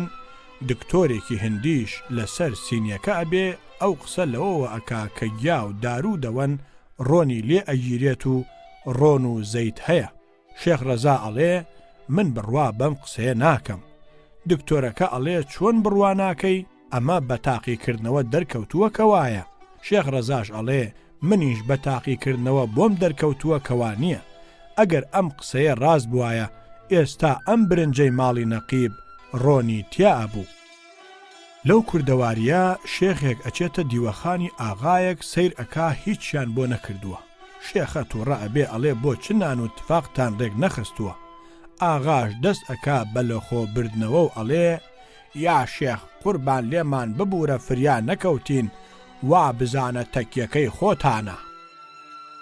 جارێک ئافرەتێک گۆزەیەکی بەسەرشانەوە ئەبێ تووشی کابرایەکی سەر و گوێلاک شکاو ئەبێ لێ ئەپرسێ ئەوە بۆچی وا هەموو سەر و گوێلاکت شکاوە؟ کابرا ئەڵێ وەڵڵا هەمووی لەسەر قسەی حەق. ئەڵێ دەلاچۆ چۆن پیاو لەسەر قسەی حەق سەر و گوێلاکی ئەشکێ؟ لەو کاتەدا ژنەکە ئەیەوێ بڕوا کابرا پەنجەیەک ئەکا بە قوزیا و ئەڵێ تو خوا دایکم ئەمە قوز نییە؟ ئافرەتەکە گۆزە ئاوەکە ئەماڵێ بەسەری کابرادا خوێن چۆڕاوگە ئەکا. کابرا ئەڵێ من پێت ئەڵێم سەر و گوێلاکم لەسەر قسەی حەق شکاوە تۆ بڕوا ناکەی تا بە چاوی خۆت بینیت. جارێک پیاوێکی گەورە بە بازاڕە تێ ئەپەڕێ سیر ئەکاوە پیاوێکی پیری ڕیشسپی سێ چوار دانە کەوچکی هەڵەدەنی لە دوکانێکدا داناوە و بە دیاریەوە کزۆڵی کردووە. چوو لێی پرسی وتی ماما ئەمە چییە ئەم سێ چوار کەوچکە داتناوە ئەتەوێت چیت لێ دەستکەوێ؟ ئەویش ئەڵێ ئاغا هۆی ڕزق و نان پەیداکردنە. ئەویش پێی دەڵێ کەواتە تۆ بە شوێن نان پەیداکردنە ئەگەڕێی وەرە لە پشت سەری منەوە بڕۆ هەردوو گونم لە پشتەوە بۆ هەڵبگرە هەموو ڕۆژێ 2 قەرانت ئەدەمێ ئیتر ئەم ئیشە بۆ چاکەی؟ کابرای ڕیشسپی ئەڵێ ئاغام من شتێکی باشترم بۆ تۆ دۆزیوەتەوە ئەم کەوچکانە من ئەیاندەم یەکی بە 2 قەران تۆ وەرە کەوچکێکم لێ بکڕە کلکەکەی بخەرە قونتەوە هەردوو هێلکە گونیشت بخەرە ناو کەوچکەکە و لێدە بڕۆ ئیتر بۆ چ دێنی ڕۆژی 2 قەران ئەدەی بە من کابرایەک بەڕووتی چووە حەمامێکەوە کابرایەکی تر لەوێ بوو کە چاوی بەم کەوت هەردوو چاوی نوقان پێیوت ئەوە لەکەیەوە کوێر بوویت ئەویش وتی لەو وەختەوە کە خوا حەیای لە تۆ داماڵی کابرایەکی کورد بوو بە میوانی ماڵێک سەیری کرد داری بنمیکی ژوورەکە هەموو چرکە چرکیانە کابرا بە خانە خوێکەی وت ئەم دارانە چاکەنەوە نەوەک شتێک بە قەومێ کابرا وتی هیچ نییە ئەوە زیکر و فکری خوا ئەکەن ئەویش وتی ئاخر ئەترسم دڵیان لای خۆیان نەمێنێ و بکەونە سوێزدەبردن لە بەغدا لە کۆڕێکدا بووین باسی ئەو کۆبوونەوەیە کرا کە حکوومەتی عراقی بەهۆی لاچوونی پەیمانی 1930ەوە کردی و خەڵکێکی زۆر لە مەلاکانی بەغدا و لە ئەفەندی و پیاماقوڵانی تر بانکرابوون بۆ نان خواردن و چاخواردنەوە دکتۆر ئیبراهیم حلمی وتی کوڕینا تەماشاکەن ئەم مەلایانە هیچ وێڵێکیان نییە لەو کۆبوونەوەی نان خواردنەدا مێز دانراوە و چێشتی لەسرە دەوریەکی خاڵی زۆر دانراوە بۆ ئەوە هەر کە بەشی خۆی تێکا و بچێ لەو لاوە بیخوا کەچی مەلاکان هەر لەسەر مێزەکە ئەیان خوارد نەئەچوون بەو لاوە ڕێگەکەیان گرتبوو منیش وتم تەماشاکەن ئیش چەند سەیرە ئێستا ئەوە تۆوا ئەڵێ کەچی من تووشی مەلاکان بووم ئاگریان ئەکردەوە ئەیان وت سیرکەن ئەم ئەفەندیانە چەندە بێوێڵن ئەوە مێزدانراوە و چێشتی لەسرە ناکەن لەسەر مێزەکە نانی خۆیان بخۆن هەر کە دێنێت تۆزێک ئەکاتە دەوریەکەوە و ئەچێ لەو لاوە وەکو مناڵێ بەشی درابێ بە تاقی تەنها ئەیخوا عەلیبەگی ڕیشین و مەلا حوسێنی کوڕی مەلا قادری بیارە لە هەڵەبجا لە دیوەخانێکدا دائەنیشن و کۆرگەرم ئەبێ مەلا حوسێن ئەڵێ بەینێکی تر وای لێدێ ئەگەر باسی سمێڵ بکرێ خەڵکی ئەڵێن ها سمێڵ ئەوە بوو کە بەسەر لێوی عەلیبەگی ڕیشینەوە بوو ئەتوت باوەشە بەلمە عەلیبەگیش ئەڵێ بەینێکی تر وای لێدێ کە باسی فێڵبازی و چەتونی بکرێ ئەڵێن ها ئەمانە ئەوە بوون کە بە مەلا حوسێنی کوڕی مەلا قادری بیارەوە بوون سەید عەبدولسەمەدی برای سەید عەبدولعەزیزی شێخ الئیسلامی سنە هەبوو پیاوێکی ڕیشسپی کەڵەگەت و نەخوێندەوار و قسەخۆش بوو لەبەر شێخ الئیسلامی برای هەموو کەس ڕێزی لێ ئەگرت سەید عەبدولحەمیدی نازم و شەریعەش پیاوێکی کەڵەگەتی جوانچاک و لاوچاک و بەجەوهەر بوو ئەم نازم و شەریعەیە کوڕی سەید عەبدولعەزیز و برازای سەید عەبدولسەمەد بوو ڕۆژێک هەروە دائەنیشن قسەکەن سەید عەبدولسەمەد بە سەید عەبدولحەمید ئەڵێ ئەولحامی تۆ بووی بە بەڵا بەسەر ئێمەوە ناوێرین لەگەڵ ژنەکانمان ناقسە بکەین خێرا پێمان ئەیژن دەبچن بچن دەم و لەوستان برن بەولاوە ئەیژی سەی ئەولحەمین بە جوان خاسی خۆتانەوە بنازن سەید عەبدولحەمید پێ ئەڵێ بەڕاستی مامە تۆیش بەسەر ئێمەوە بووی بە بەڵا ناوێرین بە مناڵەکانمان بێژین بخوێنن خێرا پێمان ئەیژن دەلاچن لاچن ئەی مامە ولسەمەمان بەو زلی و گەورەیە بۆچی نەیخوێندووە شێخ عومەری دەکە هاتەلام هەروە قسەمان ئەکرد وتی فڵانی بەخوا من ئەگەر بچمە بەهەشتیش ناحەسێمەوە تەنها لە ماڵەکەی خۆمانە بێ منیش وتم فڵانی بەخوا منیش تەنانەت ئەگەر بچمە جەحەنەمیش ئەحەسێمەوە تەنها لە ماڵەکەی خۆمانە بێ شێخ ڕەزای تاڵەبانی سواری ئێسترێک ئەبێ ئەچێ بۆ کۆیە ئەبێ بە میوانی ئەمین ئاغای کۆیە پیاوەکەی ئەمین ئاغا دێت ئێسترەکەی لێ بگرێ لەو وەختەدا ئێستر لە قەیەک ئەهاوێژێ کابرا ئەسڵەمێتەوە شێخ ڕەزا پێ ئەڵێ مەترسە ئەمینە وا ئەمین ئاغاش ڕاوەستاوە ئەمین ئاغا گورج هەڵەدا تێ ئەڵێ بەڵێ ئەگەر بیشی گێیت ڕەزایە مەلا ئەحمەد حەسەن مەلای مزگەوتی مەجیدبەگ لە خانەقا شەڕیان لەگەڵ کردبوو لێیاندا بوو سەریان شکاندبوو مەلا ئەحمەدی هۆرێنی چوو بوو بۆ لای ئامۆژگاری ئەکرد پێ ئەوت برا تۆ مانگانەیەکت لەلایەن حکوومەتەوە ئەدەنێ بۆ خۆت دانیشە بێ قڕەبی خۆ بۆ چ ئیشێکی وا ئەکەی سرت بشکێنن. مەلا ئەحمەدیش ئەڵێ برام حکوومەت مانگانەم ئەداتێ بۆ ئەوە پێشنوێژی بۆ خەڵک بکەم خۆ بۆ ئەوەم ناداتێ کە لێم بدەن و سرم بشکێنن. شێخ ڕەزای تاڵەبانی جارێک زەمی حاجی مستەفای قیردار ئەکا ئەڵێ ئەبێ لەگەڵ دانیا لە گاورە دەستیان ببەستم بەدەستی یەکەوە و بیان خەمە بیرێکی پیساییەوە. حاجی مستەفا ئەمە ئەبیستێتەوە ئەچێتە لای شێخ عەلی گەورەی شێخ ڕەزا شکات لە شێخ ڕەزا ئەکا ئەڵێ لەگەڵ دانیا لە گاورە منی کردووە بە یەک. شێخ ڕەزا ئەچێ بۆ تەکەی شێخ عەلی لێی تووڕە ئەبێ ئەڵێ ئەرێ شێخ ڕەزا تۆ بۆ چ ئەوەندە بێدەرەتانی ئاخر نازانی حاجی مستەفا سەر بە ئێمەیە و دۆستایەتی لە بینمانە هەیە تۆ چۆن دێنی لەگەڵ دانیا لە گاورە ئەیانکەی بەیەک و زەمی ئەکەی. شێخ ڕەزاش ئەڵێ کاکە زۆر سەیرە ئێستا کە هاتم بۆ ئێرە دانیا لە گاور خۆی گرتبووە قوڕ و سەری ڕێی پێگرتە بوو. ئەیود من ئەوەم پێ ناخۆش نییە کە زەمت کردوم بەڵام ئایا کەسی ترت دەست نەکەوت وا لەگەڵ حاجی مستەفادا منت کردووە بە یەک؟ شێخێک هەبوو لە قسەکردنە زمانی کۆڵ بوو پێی ناوێ بەچکەلاڵێک بوو ئەچێتە لای کابرایەکی دانساز دانی بۆ دروستکە دانەکانی ئەخاتە دەمی کەچی هەر ناشزانێ قسە بکە ئەچێتەوە لای دانسازەکە ئەڵێ ئەمە تۆ چ جۆرە دانێکت بۆ من دروست کردووە خۆ بە تەواوی پەکی قسەکردنم کەوتووە. دانسازیش ئەڵێ یا شێخ من دانسازم خۆ زمانساز نیم.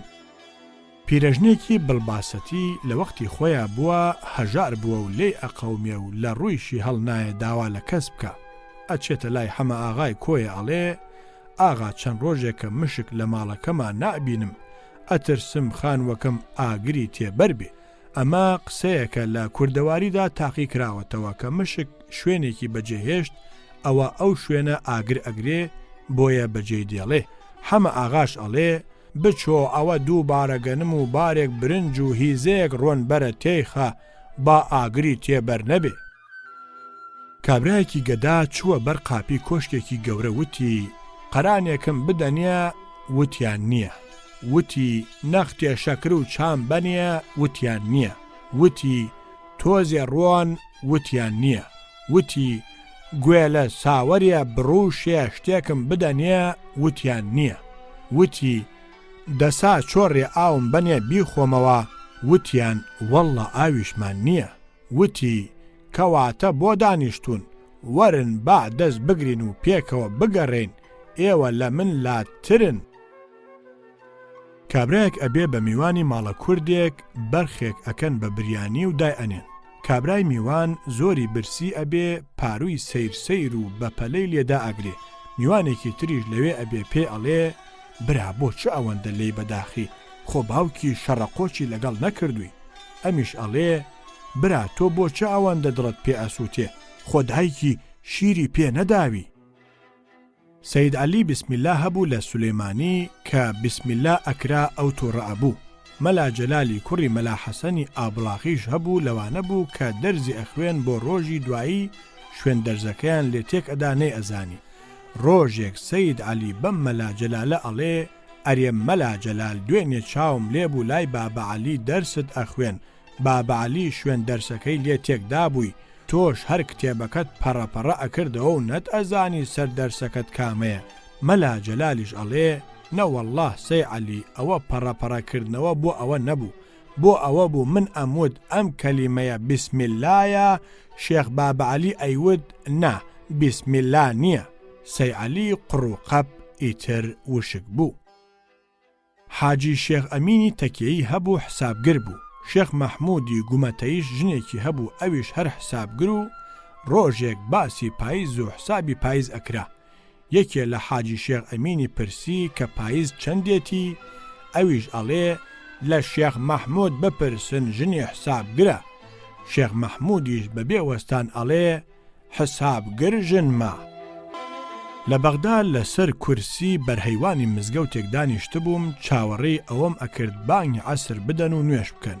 هێشتا مابووی بە بانگ کتوپڕ کابرایەک بە پەلە هات و هەر لە دوورەوە وتی ئەوە بۆ چ بانگ نەدراوە خۆ لەو مزگەوتە بانگیاندا منیش هەروە لەسەر خۆ پێم وت زۆر سەیرە ئێستا لەو مزگەوتە کابرایەک بە شوێنەی ڕۆیشت نوێش بکە سەیری کرد بانگیاندا بوو وتی ئەوە بۆچی بانگتان داوە خۆ لەو مزگەوتە بانگ نەدراوە کابرا دەمی بوو بە تەڵەی تەقیوەوە لە سولەیمانی لە شوێنەکەی قادر ئاغای عەتار دانیشتە بووین ئەو ڕەحمان بەگی بابان و پیاوێکی خەڵکی دەرەوە و چەند کەسێکی تر بووین باسی گول لە بەندەکەی کاک ئەحمەد هاتە پێشەوە ئەو ڕەحمان بەگ وتی جانم وان نییە کەی گول لە بەند هەیە بۆ ئەوە بڕوای پێ بکرێ هەندێک شەرت و شروتی بۆ دانراوە کە هەرگیز نێتە دیوەکو ئەوە ئەڵێ ئەو کەسەی کە هەڵی ئەگرێ نابێ قەت درۆی کردبێ ماڵی حرامی هیچ نەخواردبێ قەت بە لەشی پیسەوە دانەنیشت بێ دەی ئەمە چۆن ڕێ ئەکەوێ پیاوەکەی خەڵکی دەرەوە لەم قسانە تووڕەبوو وتی سا بە مەرقەدی کاک ئەحمەد وانییە من بە چاوی خۆم چاوم پێکەوت گول لە بەندەکەیان کردبووە ملی گێسکێک زیاتر لە 20 گول لەیان پێوە ناکاری تێ نەکرد منیش وتم جا ئەمە ڕاستە چونکە ئەو گێسکە نەدرۆی کردووە نەماڵی حرامی خواردووە نەقەتیش بە لەشی پیسەوە دانیشتووە کابرا واقی وڕما و ئیتر هیچ قسەی پێ نەکرا کابرایەک تووشی ئافرەتێکی جوانکی لەبوو کە بارە شاری هێنابوو بۆ شار و ئەڕۆیشتەوە پێیوت تو خواژنەکە ئەم ڕاستپێرەیەم لەگەڵ خۆت بۆ ناگەێنی لەو وەختەدا دەستی برد بۆ دەعباکەی ژنەکەش کوت و پڕوتی ئەگەر دایکتم بەرچاو نەکەوت بیگێنم بە خوشکت کابرایەک زۆر ناشرین دومەڵێکی لێ هاتبوو ڕۆژێک کابرایەکی هاوڕێی توش بوو وتی ئەوە بۆچی دیارنیت وتی فڵانی دومەڵێک لە شوێنی زۆر پیسم هاتووە لەبەر ئەوە ناتوانم دەرکەوم وتی فڵانی ڕاست ناکەی ئەو ڕوومەتە هیچ دومەڵی پێوە نییە کابرایەکی ڕووتەڵەی لودزل خوازبێنی ژنێکی جوانی ئەکرد لە میانەی قسەدا بۆ ئەوە ژنەکە ساسکا ئەیوت تۆ ئەبێ بزانی کە من پیاوێکی بارهەڵگرم هەموو ناخۆشی و سەختیەک بەڕێوە ئەبەم ژنەکەش وتی ڕاست ئەەکەی تۆ کە ئەمە 30-40 ساڵە ئەو لوتەت هەڵگرت بێ هەموو شتێک هەڵ ئەگری ئاغایەک هەبوو کوڕێکی خزمەتکاری لابوو ڕۆژێک ئاغاکە چاوی بە کچێکی خزمی خزمەتکارەکەی خۆی ئەکەوێ و دڵی لێ ئەچێ بە کوڕەکە ئەڵێ هەرچەند بۆ منیش ناشێ بەڵام لەگەڵ ئەوەشە هەر بچۆ خوازبێنیم بۆ بکە کوڕەکە ئەڵێ قوربان بە کەڵکی تۆ نایە ئەڵێ بۆچی ئەڵێ ڕۆژێک چاوم لێ بوو پیاوێک ماچی ئەکرد ئاغا ئیتر واز دێنێ و لە پاش چەند ڕۆژێک کوڕە خۆی ئەچێ و کچەکە مارە ئەکا ئاغاکەی پێ ئەزانێ و ئەڵێ هەتی و خۆ تۆ بە منت وت چاوم لێ بوو پیاوێک ماچیە کرد کەچی ئێستا تۆ خۆت چوویت مارەت کرد پێیوت بەڵێ قوربان درۆم عەرز نەکردووی چاوم لێ بوو باوکی ماچی ئەکرد مەولەوی لە دیوەخانی والی سنەدا ئەبێ پیاوێکی والی کە سونی نابێ ئەیەوێ بە قسە مەولەوی بشکێنێ ئەڵێ مامۆستا هەر ئێستا بەو لایەدا ڕۆیشتم سەگێک مێزی بە گۆڕی سونیەکدا کرد مەولەویش بەبێ وەستان ئەڵێ بەڵێوە نەبێ ئەمە کاری ئێستایان بێ شیعە و سونی دەمێکە ئەم ناکۆکیەیان هەیە کابرایەکی کورد کەڵەشێرێکی پێ ئەبێ و ئەچێتە بیجار کابرایەکی بیجاڕی لێ ئەپرسێ ئەم کەڵەشێرە لە ئێمەیە یان لە ئێوە ئەویش ئەڵێ لەگ و خواردنە لە ئێوەیە و لە بانگدانە لە ئێمەیە کابرایەک چووە گوندێک و بوو بە میوانی پیاوێکی کورد 4-5 شەوی پێچ و خانەخوێکە هیچ دەنگی نەکرد لە پاشە لێی پرسی برا تۆ چیت وتی من خوشکەزای خوام دەستی کرد بە خزمەتکردنی و 10-15 شەوێکی کەمایەوە کابراوە ڕز بوو شەوێک نووسە بوو هەڵسا باوەشی پیا کرد و بردی فڕێدایە سەر حەسیرە شڕی مزگەوتەکەیانەوە کابرا خەبەری بووەوە خۆی لە شوێنێکی سەیرا چاوپێکەوت پرسی ئەمە چییە؟ کابرای خانەخوێ خێرا هەڵی دایە وتی برا زیاتر لە 20 شەو لە ماڵی منابووی با شەوێکیش لە ماڵی خاڵ تابی مەلایەک کوڕە کوردێکی فێری حساب ئەکرد جەمعی فێر کردبوو خەریک بوو فێری تەرحی بکە لێی پرسی وتی هەردوو دەستت چەند ئەنگوستی هەیە کوڕە وتی 10 ئەنگوست مامۆستا وتی ئەگەر چواری نەمێنێ چی ئەبێ کوڕەوتی جا مامۆستا ئەگەر 4 ئەنگوستم نەمێنێ خۆ بەجارێ پەکی شەڕە قەڵماسک و بلوێر لێدانم ئەکەوێ. جارێک مەلایەک فەقێیەکی لەگەڵا ئەبێ ئەچنە دیوەخانی غوڵام ڕەزاخانی کولیایی. غوڵام ڕەزاخان پیاوێکی قسەخۆش و ئەدیب بووە. ڕوو ئەکاتە فەقیەکە ئەڵێ فەقیە ڕاستە ئەڵێن تۆژنی مامۆستات ئەگیەیت. فەقیەکە زۆر شەرمەزار ئەبێ مەلا خێرا ئەڵێ بەڵێ قوربان مامۆستای ڕەزایە. دوو کابرای کورد پێکەوە نانیان ئەخوارد. یەکێکیان وتی وا چاکە من ئەو خەریکم بە قسەکردنەوە و من هەموو نانەکە بخۆم. لی پرسی ئەرێ تو خوا برا ڕەحمەتەکەی باوکت چۆن و بەچی مرد؟ کابرا دەستی پێ کرد بە پەسا داخستن لەبەر چی نەخۆش کەوت و چۆن و چەندە لەگەڵی خەریک بوون و چۆن هیچ شەخص و دا و دەرمانێک نەما نەگەڕێن و نەیکەن و هیچ کەڵکی نەبوو. ئاخری هەر مرد. ئەویش بە شوێنەی نانی ئەخوارد و جارجار ئمێکی بۆ ئەکرد. کابرا وەختێ بە خۆی زانی ئەوە نان لە دوایی هاتنایە و ئەمیش هیچی نەخواردووە. وتی با منیش حەقی خۆمی لێ بکەمەوە بڵێم ئەی باوکی تۆ چۆن مرد؟ لی پرسی ئەرێ برا ئەی باوکە ڕەحمەتەکەی تۆ چۆن مرد؟ ئەو هیچ سێودووی لێ نەکرد بە کورتی وتی نەخۆش کەوت و مرد. فەقەیەکی قۆشمە ئەچێتە لای ژنێک داوای ساجی لێەکە. ئەڵێ تو خوا خوشکێ ساجەکەتانم بدەنێ نەختێ نانی پێ ئەکەین و بۆتان دێنمەوە. ژنەکەش کۆشی هەڵ ئەداتەوە و شتەڕەشەکەی بۆ دەرئەخا. ئەڵێ ئەوە تەبیبە. فەقیەش دەستکەوانەکەی خۆی دەرئەخاو ئەڵێ تو خوا خوشکێ قۆڵفەکەی بکە بەو سنگەدا با دەست نوێژەکەم نەشکێ. کابرایەک دەروەزەیە کرد چووە شوێنێک وتی برسیمە. وتیان درۆەکەی. وتی تاقیم بکەنەوە. بریانیەک و منجەڵێ برنجم بۆ دانێن. ئەگەر نەم خوارد ئەو وەختە درۆەکەم. کۆتایی بەرگی یەکەم و سیرکردنێک. زمانی کوردی ئەگەر لە ساماندارترین بەشە زمانەکانی ئاری نەبێ یەکێکی هەرە دەوڵەمەندە لەو زمانانە. تاکتاکی شێوەکانی و بەندبەندی لقەکانی خۆی بۆ خۆی گەواهی ئەو داواکردنە ئەدا. کەواتە ئەبێ ئێمە لەسەر ئەو باوەڕە بین کە زمانەکەمان زمانێکی فراوانە. تا ئێستا ئەگەر نازێکی نەکێشرابێ لەبەر بێنازی ئەو قەومە بووە کە زمانەکەی وەکو ملوانکەی مرواری کەوتوتە ژێر خاک و خۆڵی بێکەسیەوە. تا ئەم دەورەیە وا بووە ئومێ دەکەم لە ئێستا بەدواوە بە پشتیوانی کوڕانی دایکی نیشتیمانی خاکی کوردەوە ئیتر بەهۆی تیشکی زانین و نووسینەوە لە چاڵی بێ خزمەتی بهێنرێتە دەرەوە و بکەوێتە ئاسمانی بەرزی و لە ڕووناکی ئەو کورد و نیشتیمانی کوردی پێ دەرکەوێ. من بۆ دانان و ڕێخستنی ئەم کتێبە گەلێ شوێن گەڕام و هەڵس و کەوتم لەگەڵ گەلێ کەسی سادە و بەرزا کرد. لەبەری ئەم فرمانم ئەوەم دەستکەوت کە کۆمەڵە ئەدەبێکی لەو شەی کوردی پەتیم بۆ هاتە ئەنجام. لەمەوە ئەگەر کتێبێکی وەها نەبوایە ئەو شتانە نەئەچوونە ناو خەزنەی سامانی مانەوەی زمانی کوردی. لەوانە بوو هەروە بەرەبەرە بۆ خۆیان لە ئاخرا ئەپوکانەوە. ئەم بەرگە و بەرگەکەی تری لە شێوەکانی زمانی کوردیدا داستانێک ئەگێڕنەوە. منەتباری هەستە شیرینەکەی حەمەبەگی حاجی ڕەسوول بەگ و حاجی تۆفیق بەگی پیرەمێردم. پیرەمێرد چ بە زمانی خۆی و چ بە گاڵتە و گەپەکەی سەرچاوەیەک بوو بۆ ئەم کتێبە. حەمەبەگی حاجی ڕەسوول بەگ بە زمانە پاراوەکەی و با قەڵەمە ڕەوانەکەی لە نوکات و سەرگوزەشتەی کوردیدا جێگەی خۆی لە ڕیزی هەرە پێشەوەی ئەدیبە گەورەکانی کووردا تەرخان کردبوو. لە بەرگی دووهەمی ئەم کتێبەدا سەرگوزەشتەی ژیانی ئەخرێتە ڕیزی ناودارانەوە.